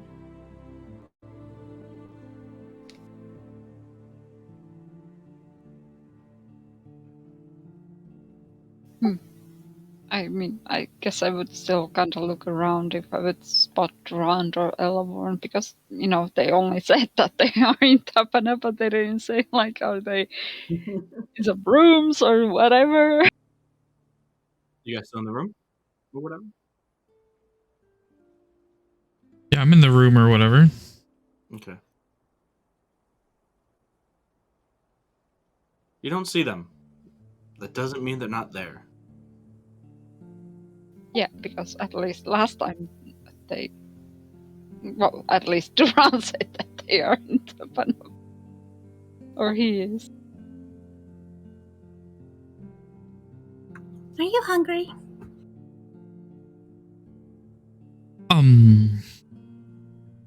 Yes, quite, actually. Let's go get food.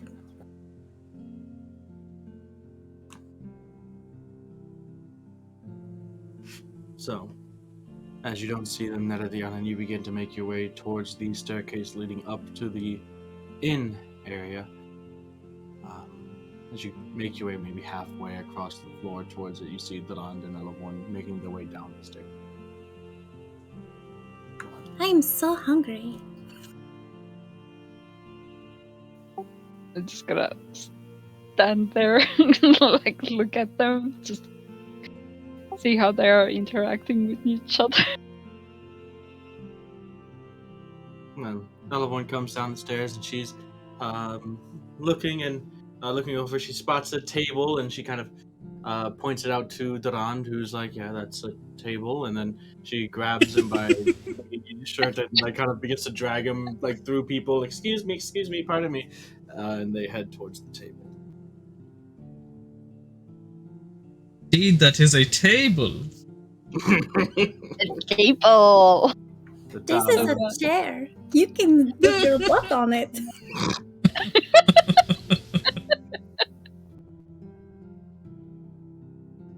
I mean, to be honest, Neridion wouldn't know if there is a room for her. Well, you could go and probably find that out relatively simply as you join them at the table. I don't know if I want to. You don't Oh want to, man. you're not hungry anymore? I mean, I don't know if I want to, because now they'll... It's gonna see how they act with each other first, I think. Is this a romantic date in the middle of these Yeah. drunken sailor types? Yeah, you'll never know. It's Elevorn and Durand. What do they Elevorn, know about You're dates? perceptive. You sit down and you're like kind of looking around for someone to maybe like, how do I order food in this place? And you see Nerdion in a new set of clothes. Very still Nerdion in the fashion, but not in her leathers or combat equipment that you've grown so accustomed to seeing her. And it's kind of strange, as your two traveling companions, neither of them are geared up for battle at this very point in time, even in the slightest. I'm visibly shaking in my chair. And In that's real life. what the dragon! Oh no! No, it's very different. It's nice in a way, and that, like, you know, maybe eventually you guys could get to a point where you might be able to hang up your combat here. There's not going to be a bad guy that needs fighting, but instead just, you know, hanging out around a table in a bar as just more or less normal people, normal friends. But that is quite a ways.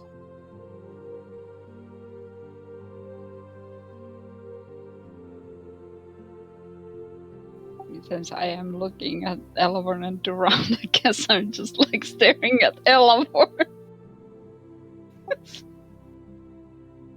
Do you feel weird? I feel a little weird. Weird? No, I don't feel anything weird. So, don't feel anything badly weird, if that describes anything. I feel like we're back in that city again. I'm gonna start looking around. Feel like we're being watched. No.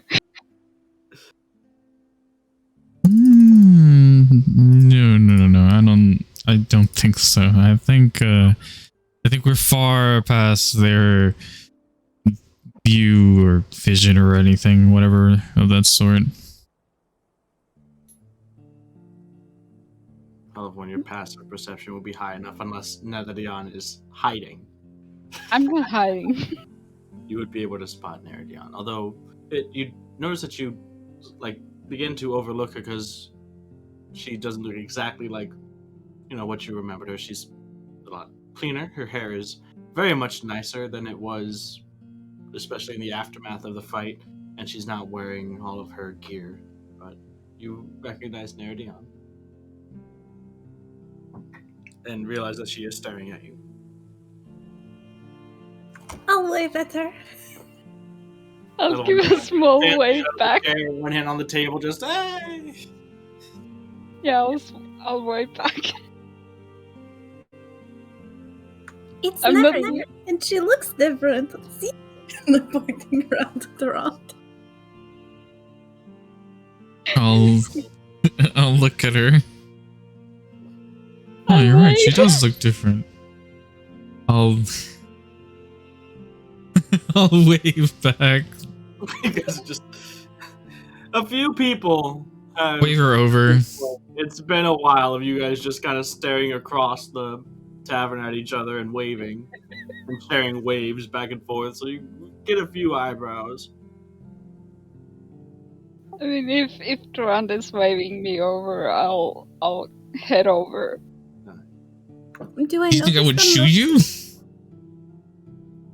What? I just said, do I notice them noticing us? Probably not. You're beckoning to and waving at Nerdion right now. Okay. What did you say, Dune? Oh, did you think I would shoot you or something? Yeah. No, I'm just like... Not now, I'm I'm doing my thing. No. Let me shoot my shot. Alright, so the three of you guys together at the table. Order food and drink. That'll be 2 silver apiece. And not long after, it doesn't feel like long anyways, as you guys enjoy the drinks and just idle kind of talk between each other. Kind of weirdly putting Worthy behind for a moment. The food comes out to you and that snaps you out of the conversation real quick, as this is the best looking and smelling food that you've had in quite a while. Fresh meats, fresh fish, fresh vegetables, all wonderfully prepared. At least your senses right now, it might not be the most divine cuisine in Grandor, but it is certainly the best meal you have had in some time.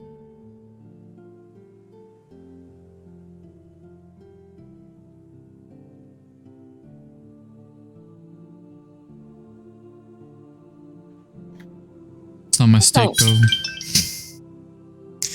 All this talk about steaks and I come back to fish. You know, there's fish and meat and other things like that. I said fresh meats, fresh fish. Oh, Steak. true. Fish steak. It's a I'm steak. just- Grandor, I'm and just joshing. The fish is. The fish is wonderful. Just, you've even cooked and prepared it yourself. Or but you fished it up, and this is very similar to that, as Grandor is pretty much always stocked with fresh fish from the day's catch.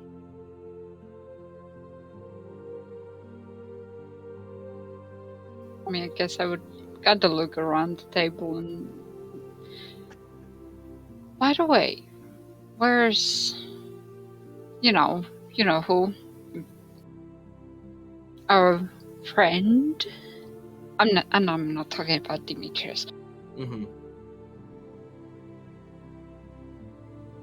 Oh, Mr. Lavelle? Yes. Esther has him right now. Oh, Well, actually, Valjean, but Esther. They have him right now. oh, well, that's good, I guess. I mean, I don't think well, I definitely wouldn't have wanted to let him just off and everything, so that's good that they have him.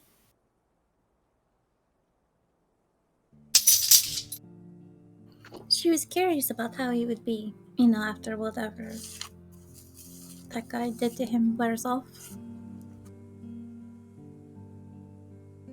To be honest, he, even though he was compliant and very, well, as useful as he was, but I don't know.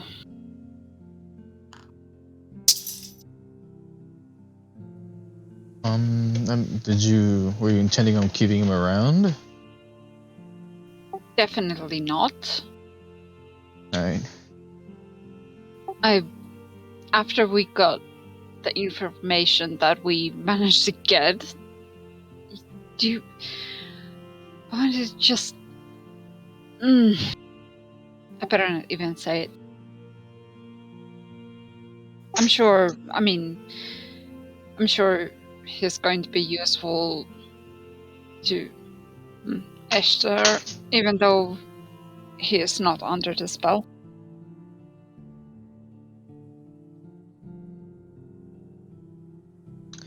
I would say he kind of already served this purpose, and he can't do anybody any more harm in the position that he's in right now, so I suppose, take it from me, probably better that you don't pursue any of those.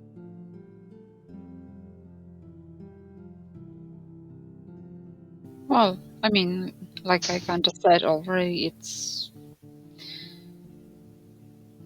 Esther can get whatever she can out of him and then do whatever. I mean, I'm not gonna worry about him or anything.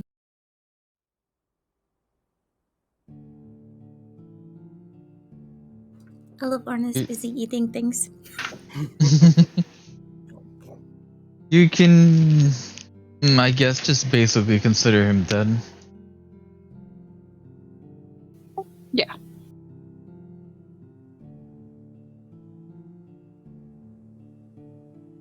Oh, Durand. Well, I noticed you guys got down from there up there, so I assume at least you got a room for you and Eleanor. And I know I've it's taken care of us all for the night, it's fine. thank you. And It's nothing.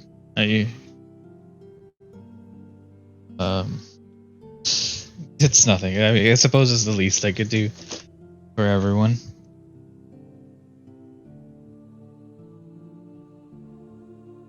yeah, but still, that's nice of you. And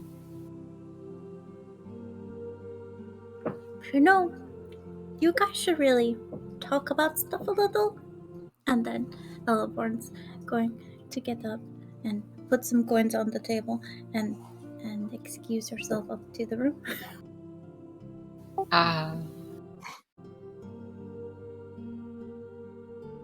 It's gonna be a bit confused.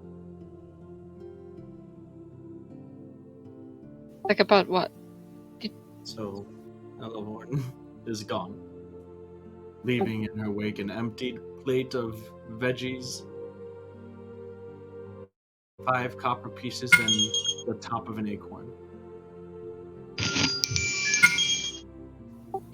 Hello? Hello? Hi. Hold on.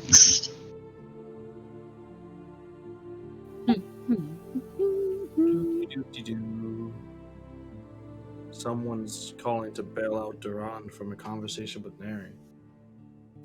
Whoa. Crazy how that happens. I guess Neridia gets up and go. Calm down. I don't know. What are you guys going to talk about? I don't know. That's what I was gonna ask, but the call interrupted. What the messages? Just Sending My God, spells. I'm so popular tonight. Popular. Stop being popular. I'm so popular. Stop. Sorry, yeah. I don't know. Don't know what I'm supposed to be talking about. I'm definitely confused too. Did she say anything? I mean, she left the douchebag with Bajong and Esther, so is there something like concerning about my mom or something? Well, I mean, nothing save for the letter we have now, which, well, I think we need Elevorn to send that letter with one of her birds. She can manifest. Once we get back to Worthy, I think that would take it considerably less time. But I mean, I think you already knew about that. Yeah, but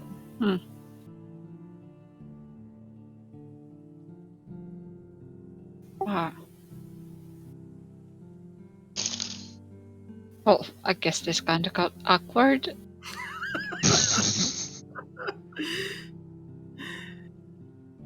It's I mean, everything's fine by me. I mean, you were only making it awkward by saying it's now awkward. I was fine a moment ago. I'm sorry. But I mean, she said that we're supposed to talk, and it's like we do talk to each other, but the way she said it meant like we're supposed to talk about something like super serious, something about concerning my mom, maybe, or something. I don't know. Well, I mean, okay. I could think of. I suppose I should apologize to you as well. I did apologize to her earlier. I apologize about what? I was out of contact with you guys for a while. No. And it's not like I took off the bracelet either. I don't think I would ever do that. Well, I'm glad that you didn't take off the bracelet at least. And I appreciated that you apologize for, not responding.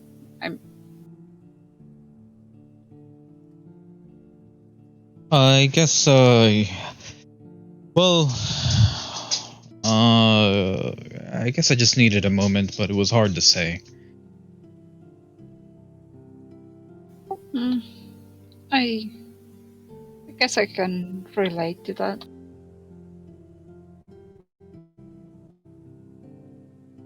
So, well, no hard feelings. How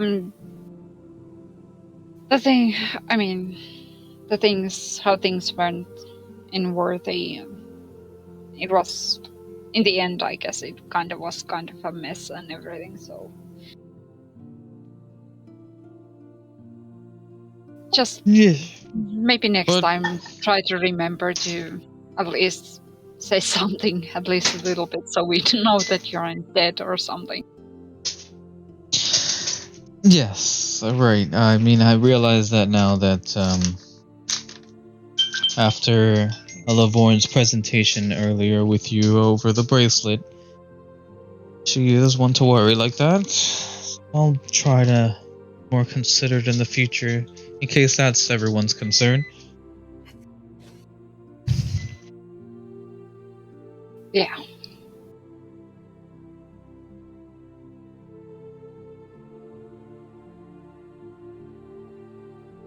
I will probably stay here and drink at least one drink of alcoholic content.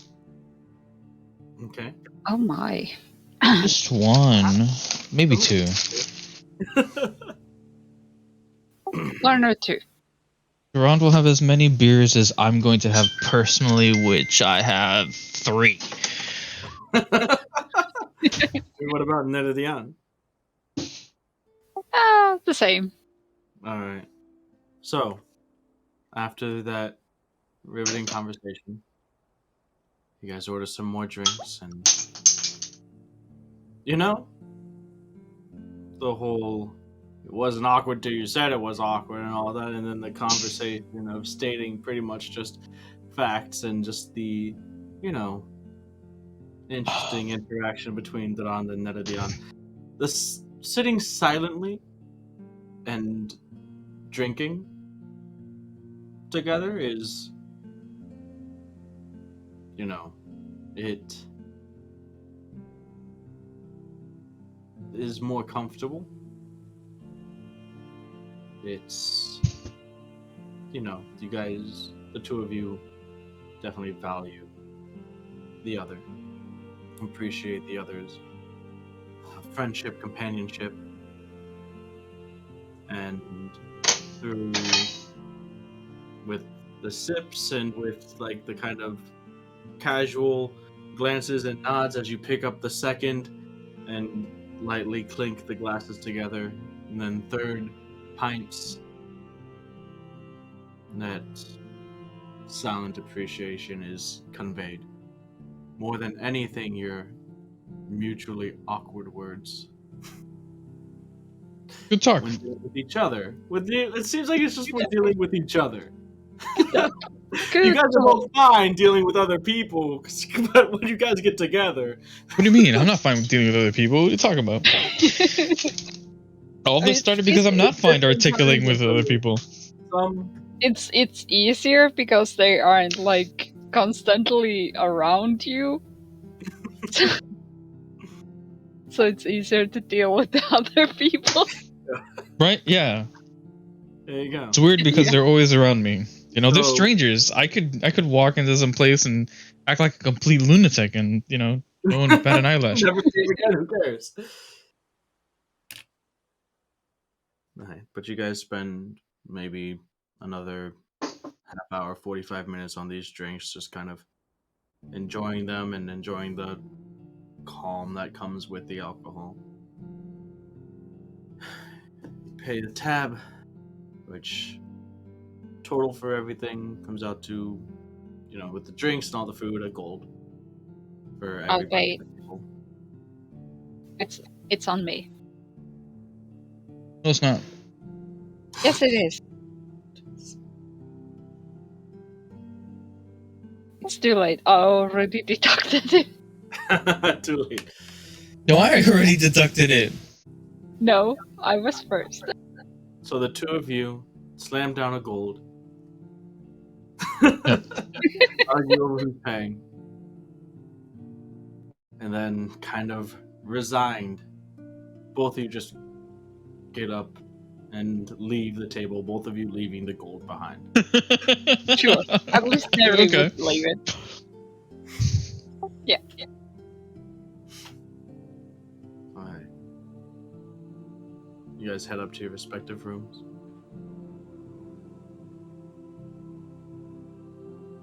And you guys get a night's rest.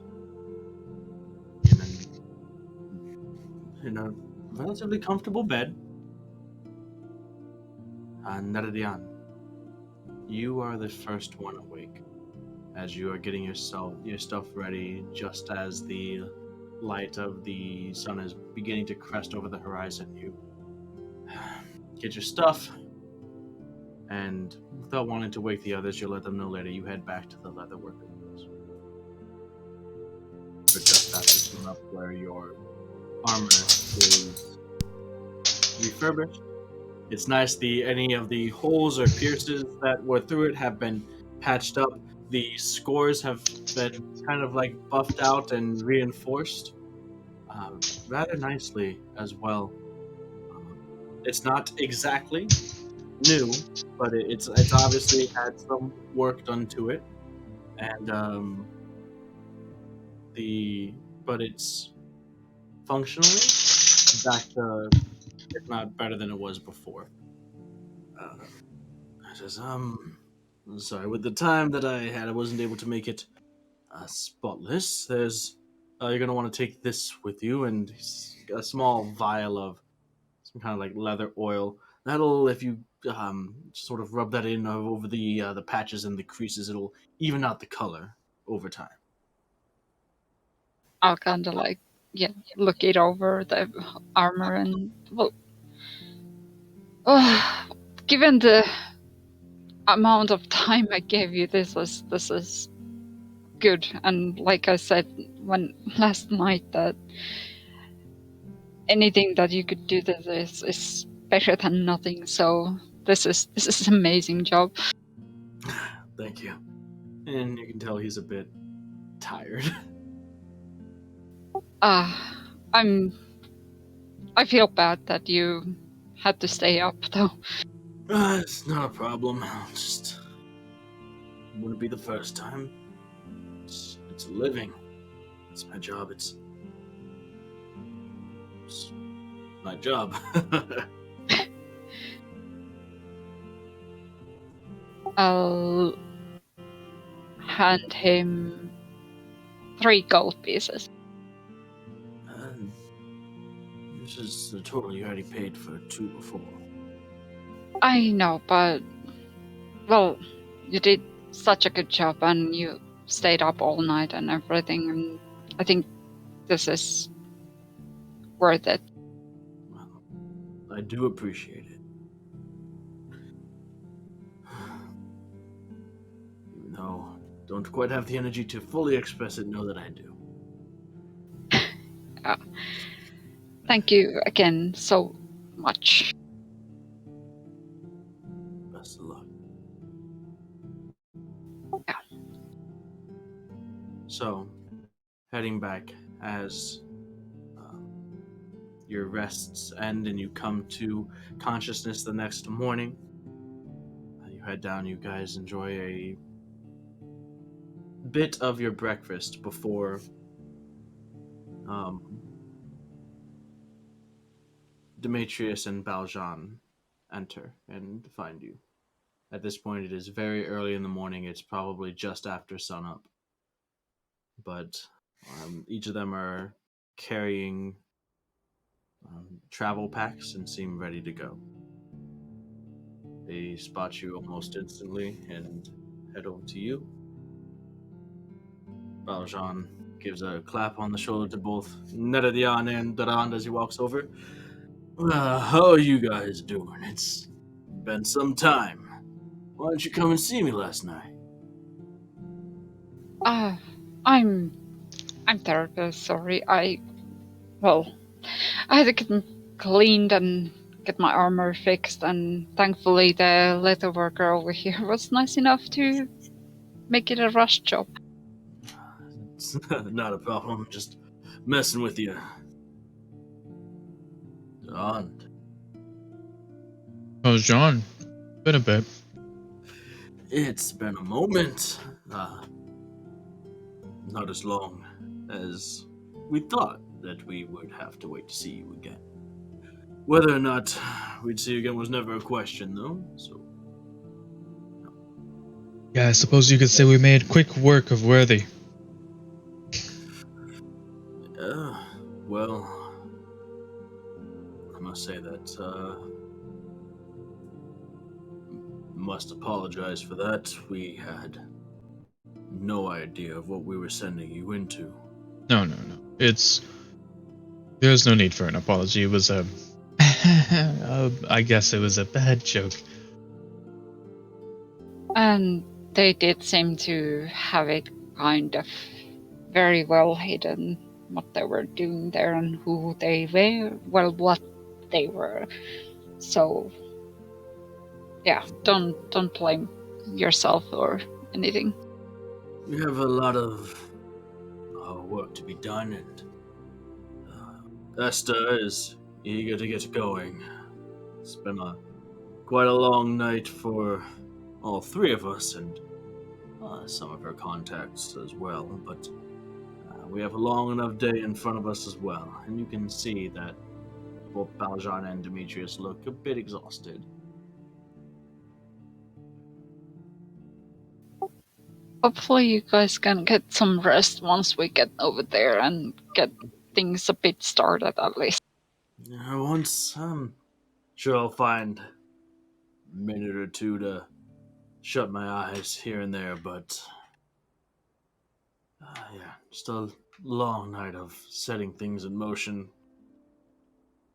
A lot of the stuff that Esther does that I have no idea about that on that side of things.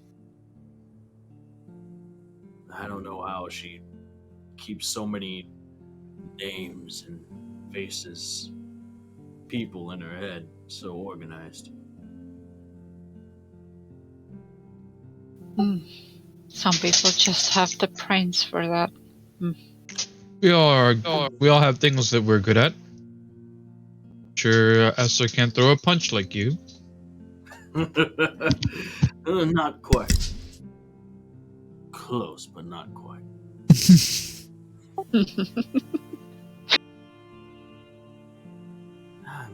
I meant to ask you, Valjean. Forgive me, I am a bit out of sorts. When we handed Mr. Lavelle over to you, and you took him to the other side of that room, how were you so prepared with restraints?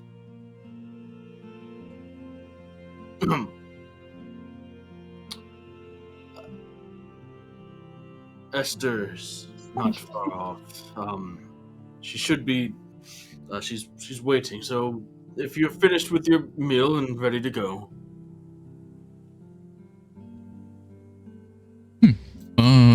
Yeah, I think I'm good. Potatoes.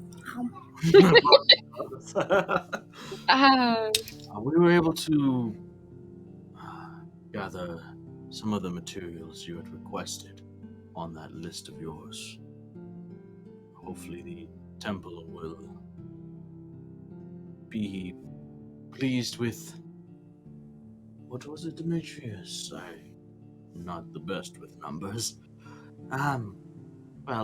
Esther was able to procure from the things about 5,000 gold worth of the materials for the spell that you had on the list. That is a decent amount, I think. Oh, Durant, I forgot. They wanted fresh food. We should find some. We could put it in bags of holding. Yeah, that should last the trip. We'll have to probably hurry and do that. Alright. How much food are you just tossing into your bag of holding? There he is. Bit awkward about that. His bag is kind of getting full. I was just assuming I was using mine. Yeah, but I mean, So, has a lot of stuff in it. I don't know. it's. You don't know what's in your bag? I don't know what's in her bag. You don't know what is in my bag. What I'm saying, I don't know. Just like, just throw it in my bag. Yeah, but I mean, we're talking about food and for God knows how many people. Oh, well, you better hope my bag is good enough then. You got some explaining to do. Yeah, probably definitely not enough for a city of people. I don't have to explain anything to you. I just thought maybe we could get some oranges or something and hand them out, you know? Like, of course, it probably won't be enough for everybody, you know, to feed everybody, but, you know, I mean, I don't know if maybe fish is better. I don't know. I think oranges would be a bit better. I mean, not everybody will. I mean, it's... Even though fish would be nice too, but I mean, it's fruits and fruits just can be I don't know the correct word, but I mean, Sweet. yeah, sweet, but still a bit tangy, and they just have something that brings joy out of you. Alright. So, you guys go out in search of oranges? Who is going out in search of oranges? I think Durand, as he has the bag. Yeah. All three of you, or I'll help.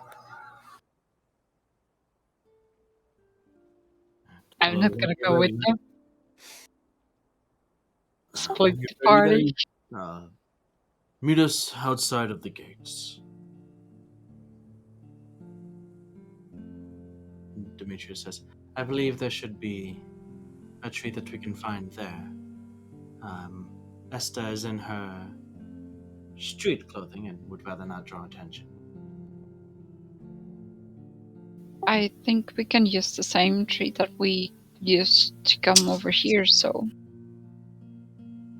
As I said, that is within the city when you arrive. oh yeah. People are going to be just starting their day, and, well, Valjean here is known for his relationship with Lady Esther and stands out quite a bit. Yeah, I guess I'm still kind of a bit sleepy, but yeah, that's understandable. And again, I think while Durand and Eleanor are looking for oranges and stuff like that, I think we can go try to find a nice big tree outside the city. Sure. So, Durand, Elahorn, either both of you make an investigation check, or one of you with advantage, as you try to find oranges. Guidance and advantages. Ooh. Alright, so a quick pep talk from Elahorn as you guys. Alright, we're about to start looking for oranges. She casts a spell on Durand. Go ahead and roll an investigation check with advantage, Durand, and a d4. Yeah, it's a D4. That is a total of 18. 18. Yeah, you managed to find oranges. It takes you a while because the walk is fairly long, but you do find a place on the docks where they bring in these kinds of more exotic, imported foodstuff, of which many citruses and other fruits are part of them, and they help with scurvy, so it's good to have them on the docks there. So, how many oranges? How many whatevers of oranges? Bushels? Sacks? Bags? Pounds of oranges do you wish to buy?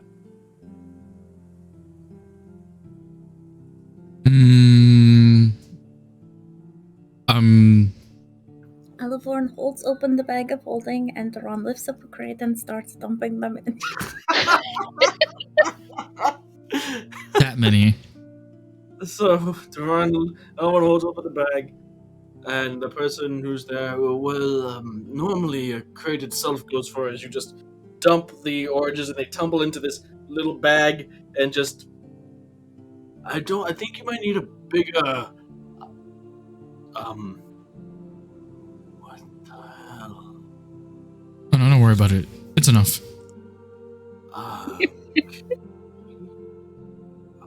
Normally, people pay first.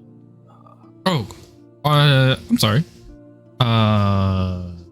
Full crates of oranges. Yeah. Okay.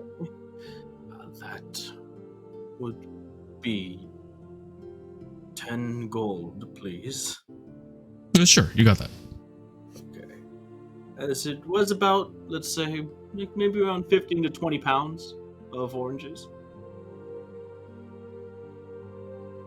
I think that's pretty good.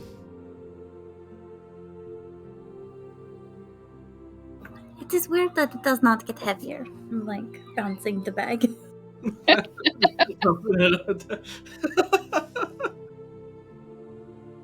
I kept bracing for them, to fall in and like, like how when you're dumping something. Get done paying. He's like, really? That's an incredible bag you've got there.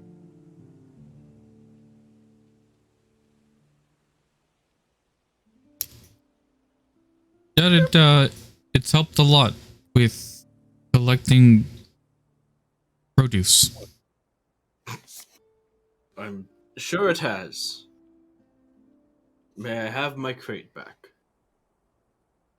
Okay, Celeborn, you Unless just... you needed it, technically you could take it with you, but normally people only take the crates if they need a method of transporting the produce.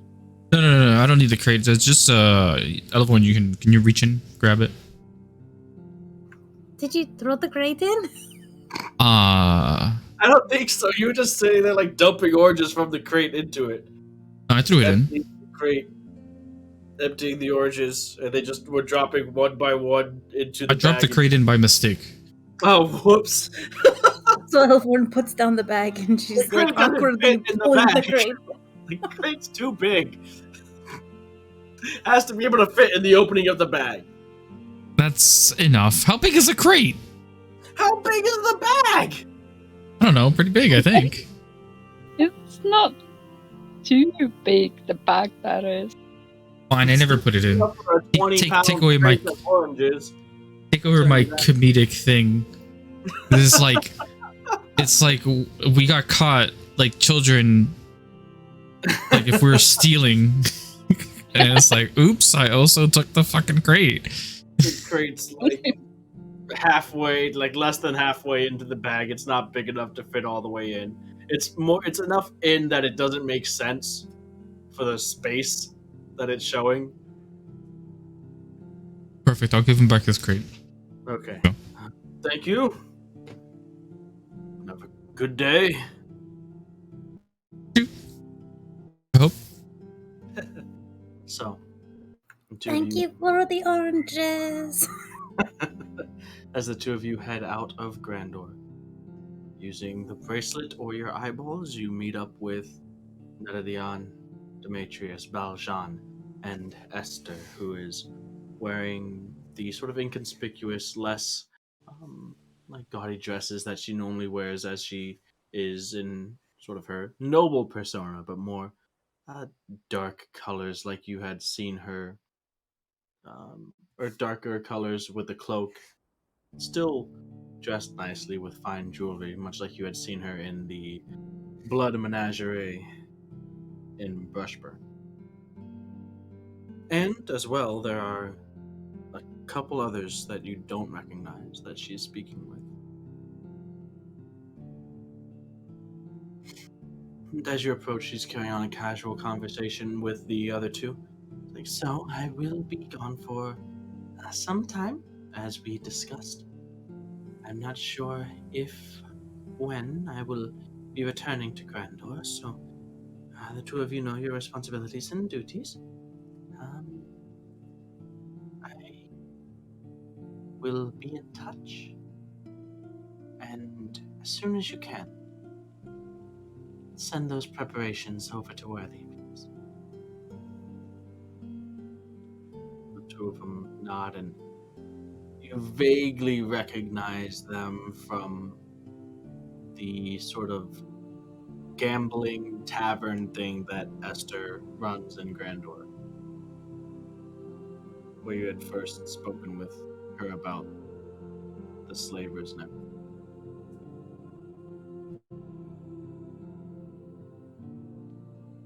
Looking to her, she also seems as if she hadn't rested for the night, but she still... she doesn't show it as much as Demetrius and Baljan do. Oh, good morning, all. Are we ready? Well, I'm ready. Alone, do you think this tree is big enough, or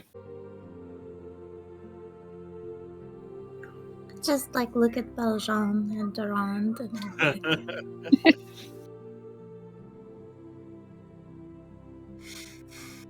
Around the tree that is large enough that she found there are some bags, another couple travel packs, you presume for Esther, as well as some nicer sort of velvet satchels. There are about 5 or 6 of those, and you're told that those are the components for the spell that was listed by the temple to the Raven Queen.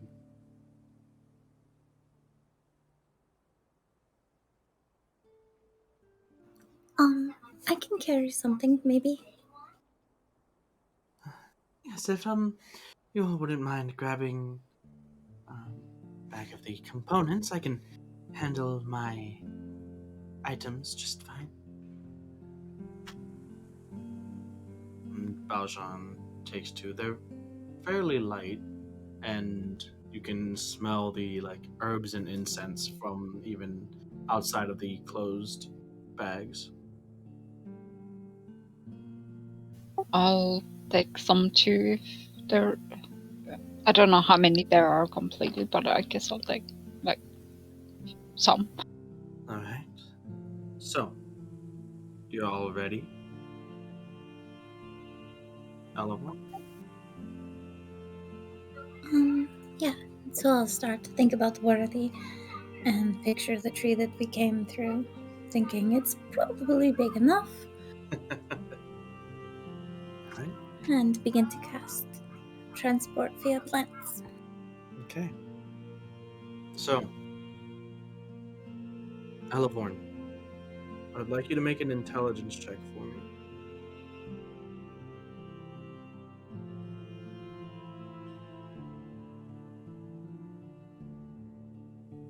That's a 0.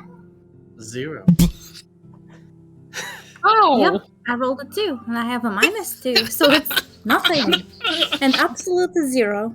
Oh my! So, Elevorn, as you cast the spell, which you do, and the spell takes effect, and you're concentrating on the tree that your destination, and you're concentrating on Worthy, the arc opens up, and as it does, as you're thinking about your destination, your mind kind of wanders a bit. And as the portal opens up and is ready, everyone walks through. And as you get to the other side, just as the tree begins to close up, you are in a field of vibrant colors, beautiful smells, and surrounding scenery. And oddly enough, tombstones. And there's a sense of familiarity to it. Durand, you're the only one that hasn't been here before. As you're looking up to a tree with various shades of green, kind of shifting to light purples in their leaves, large blooming flowers of sort of iridescent oranges and yellows. It's like a weird but beautiful mix of the rather haunting graveyard that you had come through a couple times, and little bits of the Feywild, and very much an Elevorn feel to it.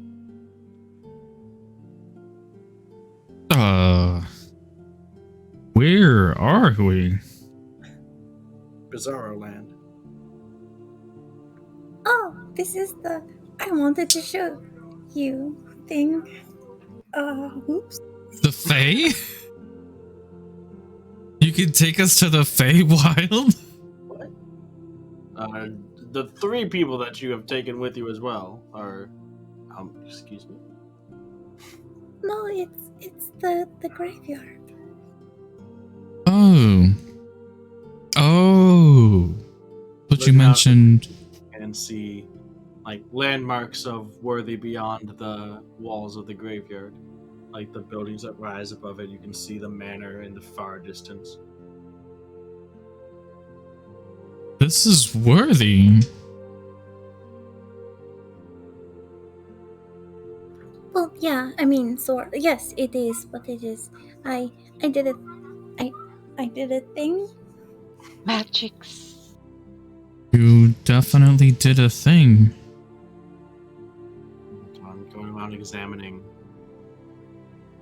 Everything to you looks, feels, smells real. You can interact with everything here. You can feel the grass as you walk with your boots. You can smell the flowers. You can touch the trees and now the smooth like surface of the stone uh, tombstones as you the gravestones as you walk by where before they were chipped, kind of broken in disarray.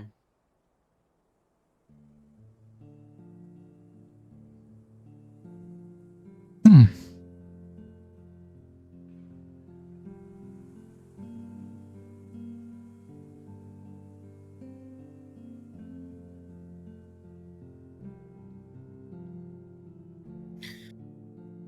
Well, Esther says, this is not nearly as awful as you made it out to be. I tried to make it a little better. Because in some ways, I feel like we made things a little worse. Or a lot worse. Duran brings up a point. It does ring heavily of the Feywild. Have you Kind of been to click the back Feywild? many times. Oh. Ah. I'm going to rush over and grab her hands and say, "Really?" Yes, more in my younger years than anything. Last I was probably around, I would say, 60, 70 years ago, probably.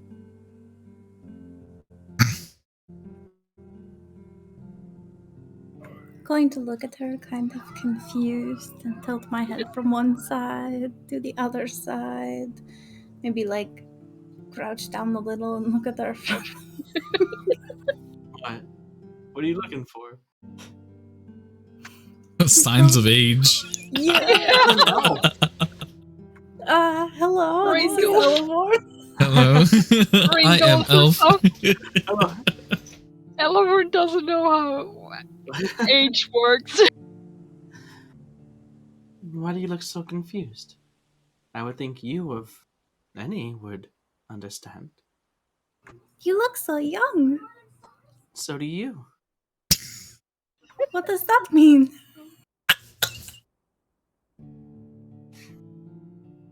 I was just gonna give a cursory glance to Demetrius, Neredion, and Durand. Neri and Durand. You recall, as you're standing behind Elevor at this point, a specific moment outside of a barn or inside of a Oh, Oh. Durand is silently shaking his head in complete silence. same. Shaking head. No, it's just shaking head. Oh, well, just that you do. Most of you do, and your youth and liveliness is refreshing. But you are not old.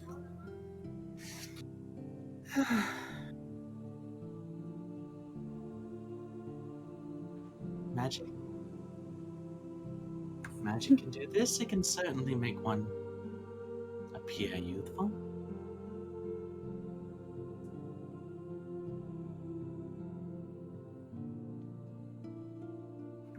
Magic. Elevor nods. And I mean, she does look like she takes good care of herself. I mean, right, Pasha? Meridian is gonna face palm at that. I don't know what's going on.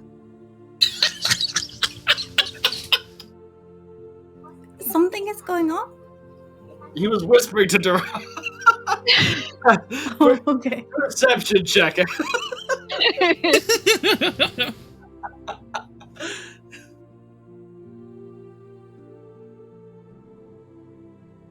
I'll whisper back. I'll tell you later. It was a 16 if you really cared. I'll say they were meant to be whispering to each other.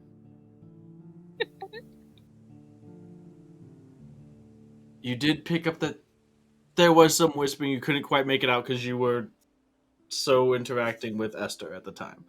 So you could hear the draconic whispers behind you. Not in draconic, but the whispers of the dragonborn behind you. Oh my god, I could have just said intercom. Too, I guess. I didn't think of that.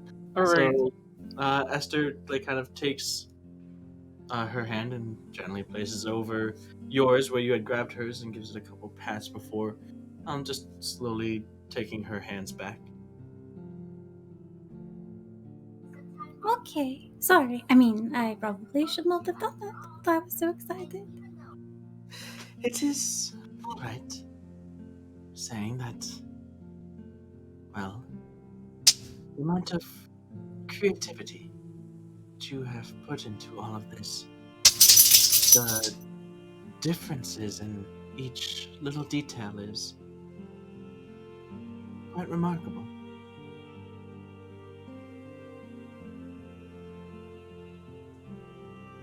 People weren't allowed in for a really long time, and I thought that it should be nice, you know, when they're finally able to come back.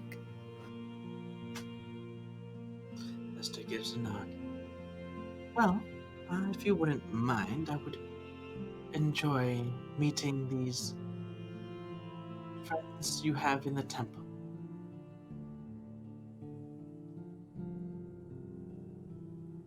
Yes, of course. We should head towards the temple. Alright, so you head towards the temple. On the way, you pass by and notice fresh mounds, fresh burial sites with, it looks like flowers and a beautiful plant life that Elevorn had illusioned into reality, placed as markers and signs of respect. As you head out of the graveyard, into Worthy, into the temple, which isn't far away. Its doors now unlocked, open, as you find out.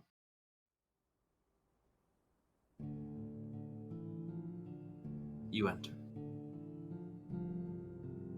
And see the inside is a bit brighter. It's a bit more well lit now that it's reopened for the public. And you can even see a good number of citizens are here.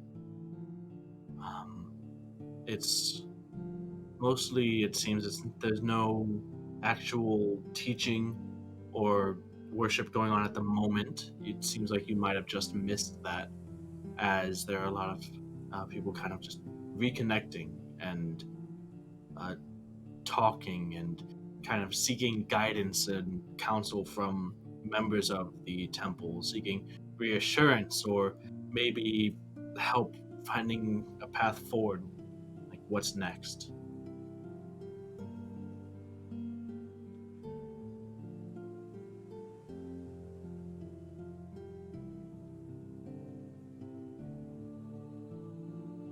If anyone would notice, it would probably be...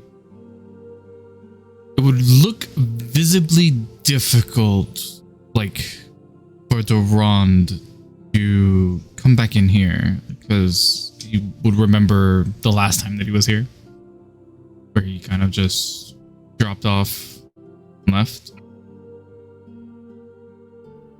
Well, Ella's going to first notice that there are people here now, which is very cool, and she's happy to see. And then she's going to remember, hey, we got oranges. And then she's going to turn to the rock and be like, hey, we got some of the orange thingies. Maybe we could give them to some of the people here. Yeah, that's right. Yeah, that'd be a good idea. It's good there's so many people here for that. Are you whispering this, Elevor? Yeah, kind of. Okay. Like, not being super loud about it, because I was trying to, like, I noticed he was, like, looking not quite himself. Okay. A silent appreciation for the distraction. Yes, distractions. As you guys make your way further into the temple, people begin. Holy shit! To English. exit. Yeah, blah. What is English? And as they do, Durant, you are like, oh, and you reach through the bag and you hand them, like, extend an orange to them as they leave, and they like kind of look surprised at it and like wide-eyed, as like fresh fruit was a rare commodity in Worthy.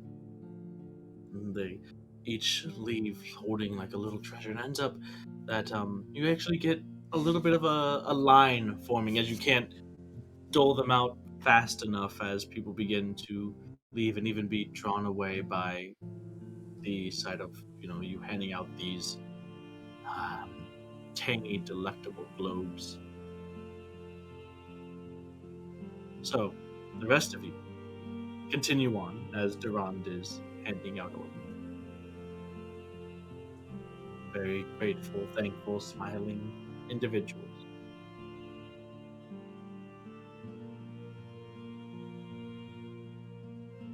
You find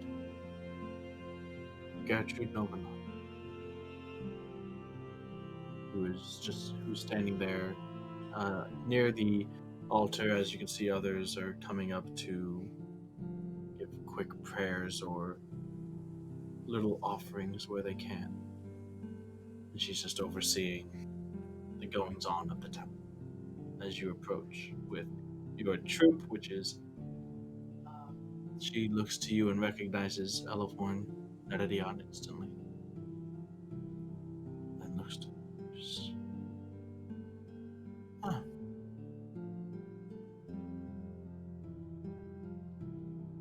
how are things? Good morning. Good morning. Gertrude. Seems like it is a brighter day here in the temple. It is a welcome change, that is for sure. A return to normalcy is what we are attempting to do. Opening the doors to the public again will also allow us to do what we can in aiding them in other ways other than simply spiritually.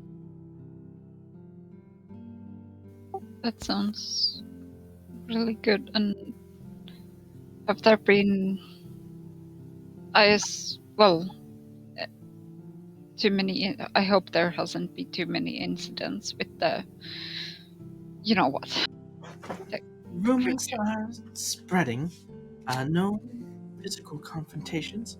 As of yet, we haven't seen signs of those creatures since the night of the incident, thankfully.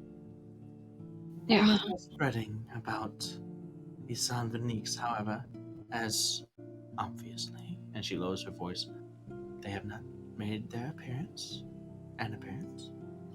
Oh, speaking of that, I would like to introduce, may I? And I'll just look at Esther, like, for confirmation that, like, A nod and a smile, and stands up straight and proper as you've seen her do when she kind of goes into her noble persona.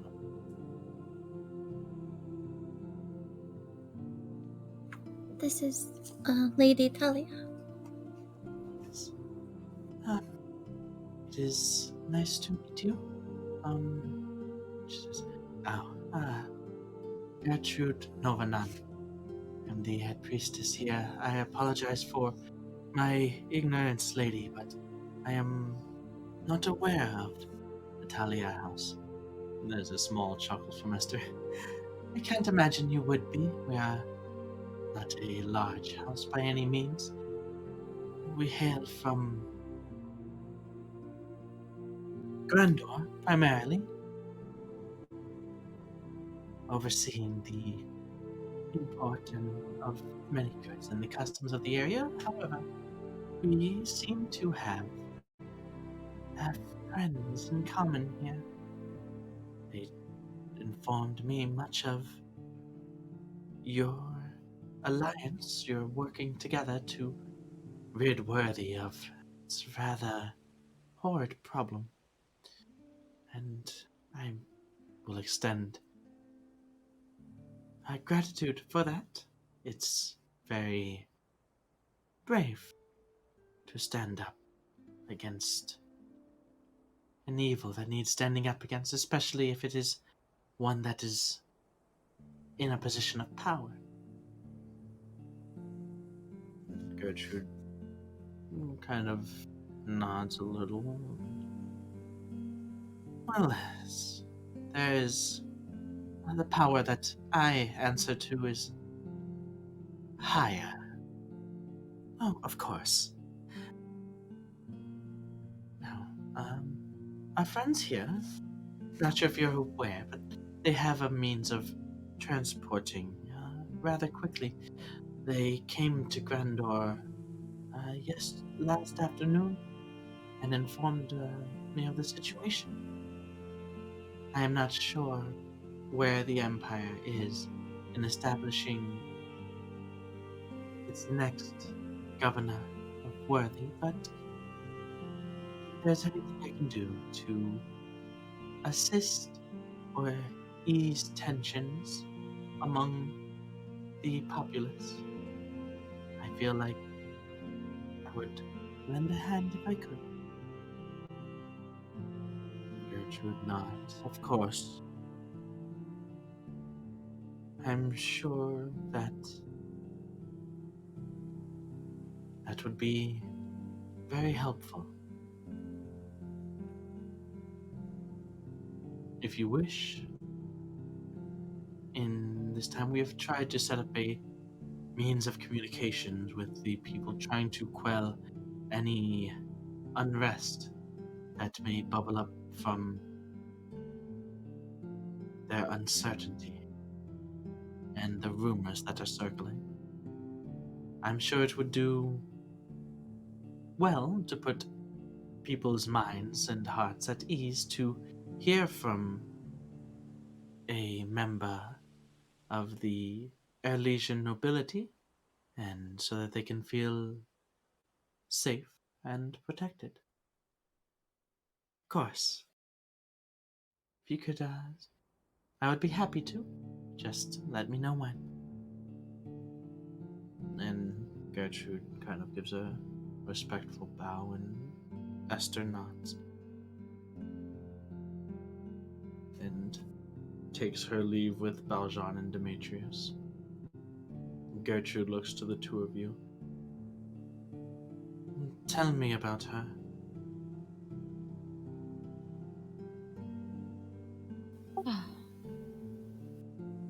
Well, what would you like to know?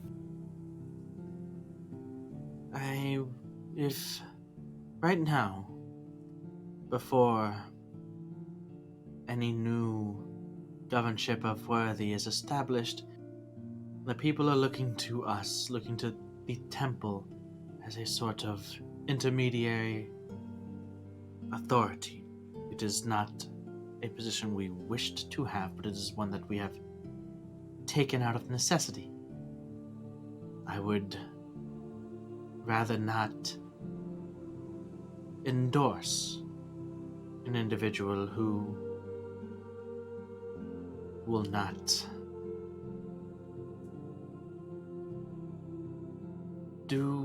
her the proper justice and respect it deserves. If I may, we came here on her behalf. She had gotten word of people going missing, and it concerned her greatly. And so we came to investigate what was going on here. Yes, that is. We came here on her behalf. So we were really only here to investigate because she was concerned about missing people, and we discovered all that we discovered while we were here with you. And once she sets her mind to something, she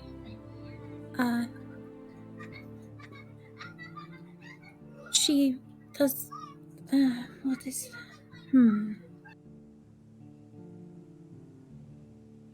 She really wants to see through and we only got back to her last night, and she has worked tirelessly through the night to be here today to meet you. And she has, well, I mentioned the list of things and she wanted to see it, and I believe she's gotten all of the components that you would need for that spell. at least almost all, if not all, yeah. She Looking back, you realize that Demetrius and Valjean, while they were taking in those supplies, have left them like behind you, kind of off to the side, almost off to where they would be as offerings, kind of tithed to the temple, without mentioning or saying a word. They're here in these satchels. Going over, Gertrude takes one incident. Well, I need more when the time comes, but this is certainly more than I expected or even hoped. I was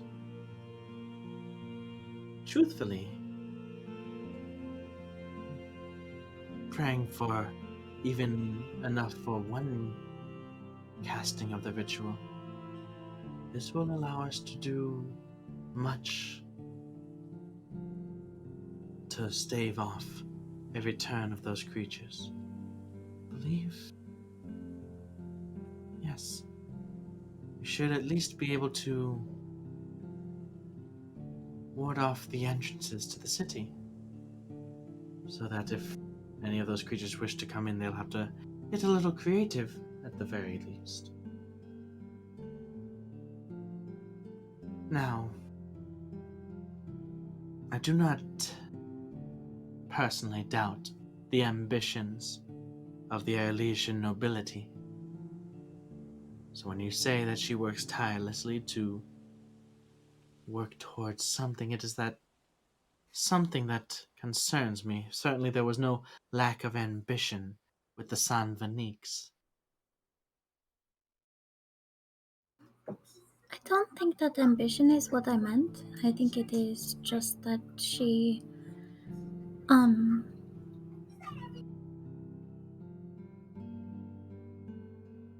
she likes to make things better.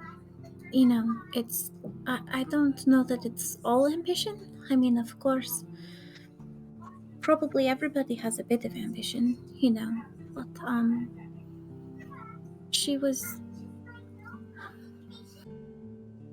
when people go missing or are being traded as slaves, you wouldn't imagine that you could go and find information about that kind of thing from, the nobility. But she had been looking into it and looking for a way to stop it.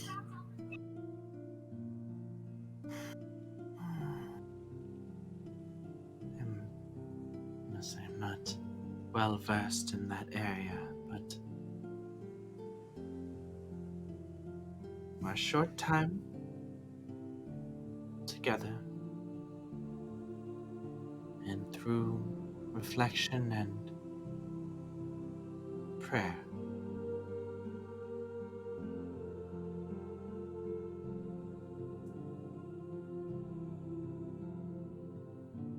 You have shown that you are very capable of good deeds, very capable of having the right intentions. And then, looking kind of past you to near the entrance of the temple where Durand is still just kind of handing out oranges, trying to keep up with the line.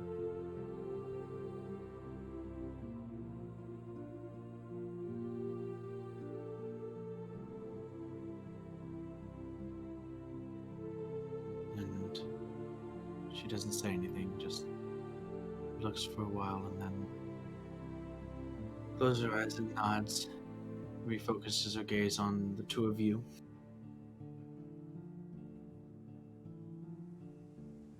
Alright, certainly the Empire and others, once the word reaches them, will be vying for this position to make a name for themselves and move up the ladder of nobility. But for what it is worth, if you are certain, I will trust your judgment, and we will back this Lady Talia.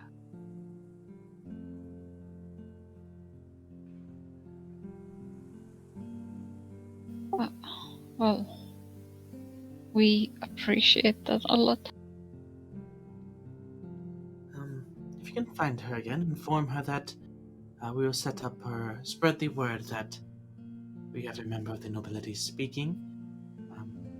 We will do so outside of the gates that lead to the manor. I believe that should be fitting. Yeah, we'll let her know. Okay. Dura, as you kind of look up and you can see that Valjean, Esther, and Demetrius are walking by. Esther leans in and says in a whisper to you, could you make sure you save some of those for later, please? Yeah, that should be fine. She nods and the three of them continue out. So, eventually, Durant, you are out of people to hand oranges to. Oh, okay. You still have plenty of oranges. So many oranges. Like 15 pounds of oranges left. You probably went through maybe about 5 pounds of oranges.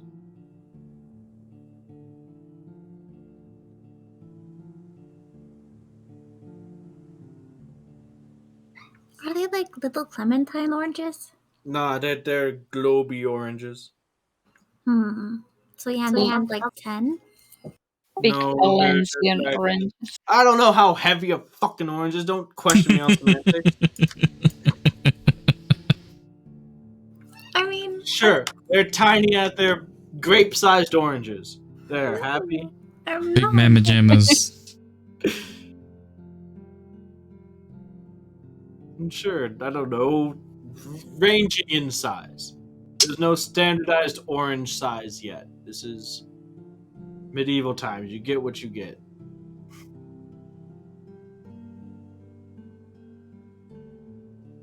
Well, I was just thinking that, in the grocery store here in the other world, they sell like 5 pounds of oranges for like, they're not the giant bags, So that is all I was saying.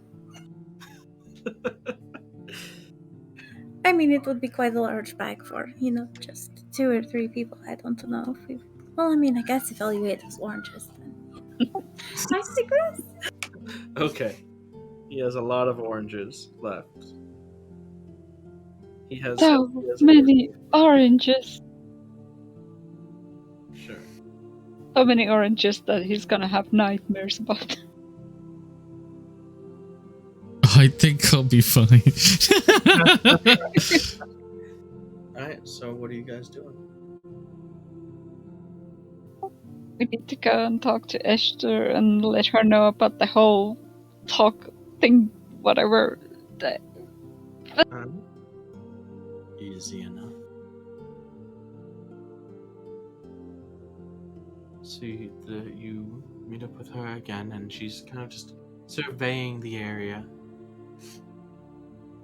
She doesn't look moralized at all. In fact, there's a sort of glint in her eye, and she's not off-put by the state of disarray that Worthy is in. Instead, it's like you can already see again, like the wheels in her head turning.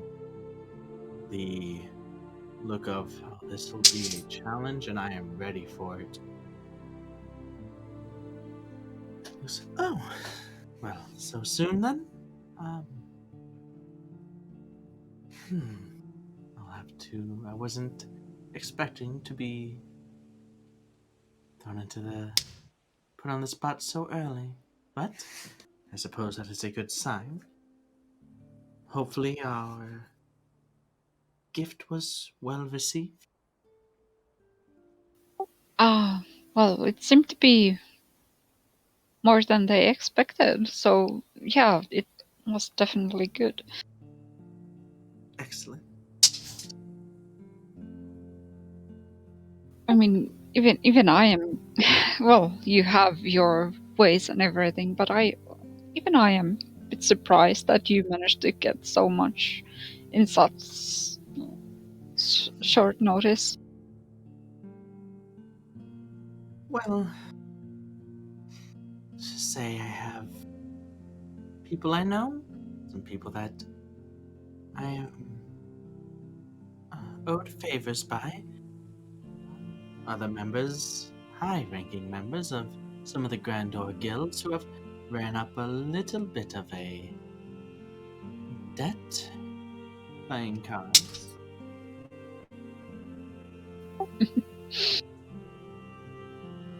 Seemed like a good enough time to call them in. Yeah, I guess it was. Now, I think I shall spend some time acquainting myself with the city. Demetrius, would you please join me and just go over what you know? What happened again? I would like to speak to the people of Worthy when I speak, not just talk.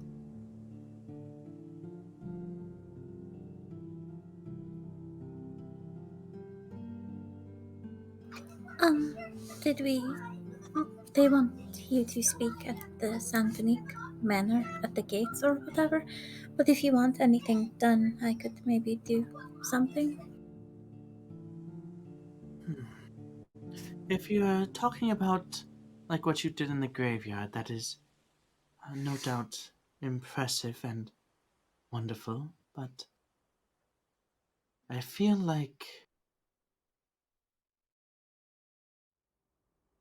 as if I should be more real. What these people need. There's a time for the fantastical, and there's a time for the truth. It might Okay. be wrong, but my instinct is telling me that I should go less frills. Well, I mean, even if you wanted like horses for a carriage or anything like that, something smaller. I didn't necessarily mean all of the everything I did over there, kind of gesturing at the graveyard.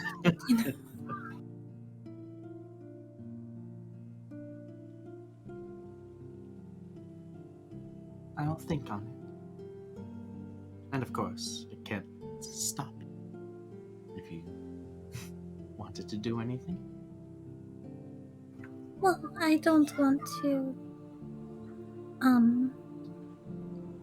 Well, I mean, they're like, you have the backing of the temple right now. I don't want to do anything to mess that up.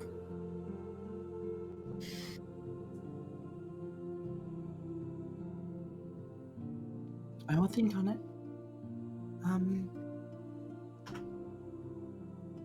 I suppose if I don't see you until then, I will see you there. Okay. And she gives a bye to the rest of you, leaving the three of you as well as Valjean.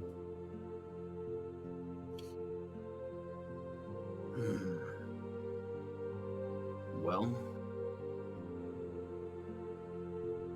I guess we have some time. Yeah, I'm going to find some place to get some shut eye. At least a couple hours. Don't let me oversleep this, please. Oh, I mean, we stayed over here, so I know a couple of the inns, and I would not mind a bed, any bed, a floor, an alleyway, something. I think you deserve a bed, so I'll like go with him and show him one of the inns that we stayed at, Okay. or at least no. Sounds good. And once And again. also out of character, Nimue said BRB. Oh, well, I was gonna try to find a place to wrap up.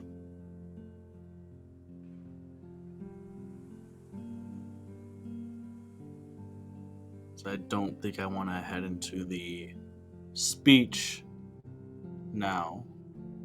It might I won't rush that. get long. I've got literally 4 words written down here of preparation for it. Yeah, Mhm. that's a lot. A whole 4 words. Yep. You can't work with that. Oh no! I'm saying like that. I would make it work. I'm messing with you.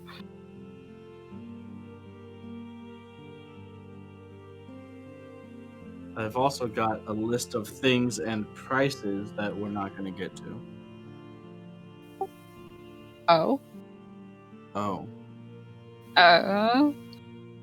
that's what I was looking at prices for. Yeah. I mean, you wouldn't be looking them up for no reason. Maybe. You don't know. I know all the things. I don't believe you. But maybe you should. No. I mean, I live in the future, after all. Nope. Not that far in the future.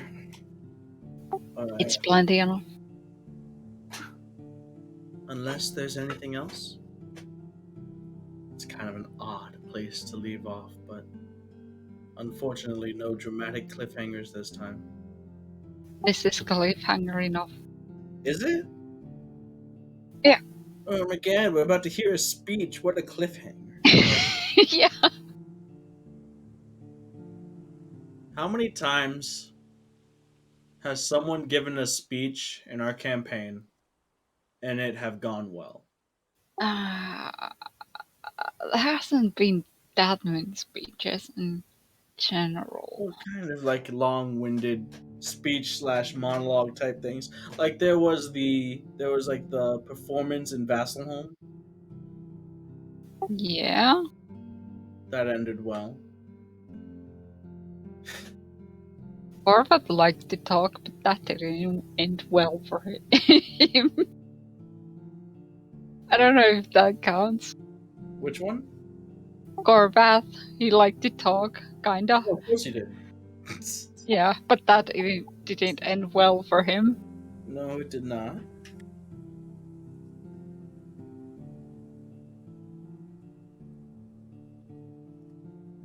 I haven't counted them. You guys need to make more speeches. Duran needs to make more speeches. Oh, Neri would never. No, relax. Your I was speech. that one time alone, and that's it. No. No. You better get your speech pants on. Esther We is are gonna going to do a whole Dracania arc. You are going to need to be a speech man. I have at least like 3 years before then. Nope. I have at least 2 We might years not before get to then. the Nope. before then. No way. We're You don't know how going, close it fellas. is, We're man. going to Draconia. You have no idea how close it is. How close it might be. Of course, it is up to you guys. Your decision. We're just gonna drag on. We're gonna have some drama episodes, soap opera things. Oh my god. Yeah, I'll put in so much romantic filler. You have no idea. I don't believe you. Yeah, actually, I don't believe that either. Wow. I made Duran disappear for an entire episode. Okay. That's not romantic. How is that You were That's just talking dramatic. about romantic No, stuff. it's not. It was all build up for the scene after with Elevorn and Durand. All calculated, plotted.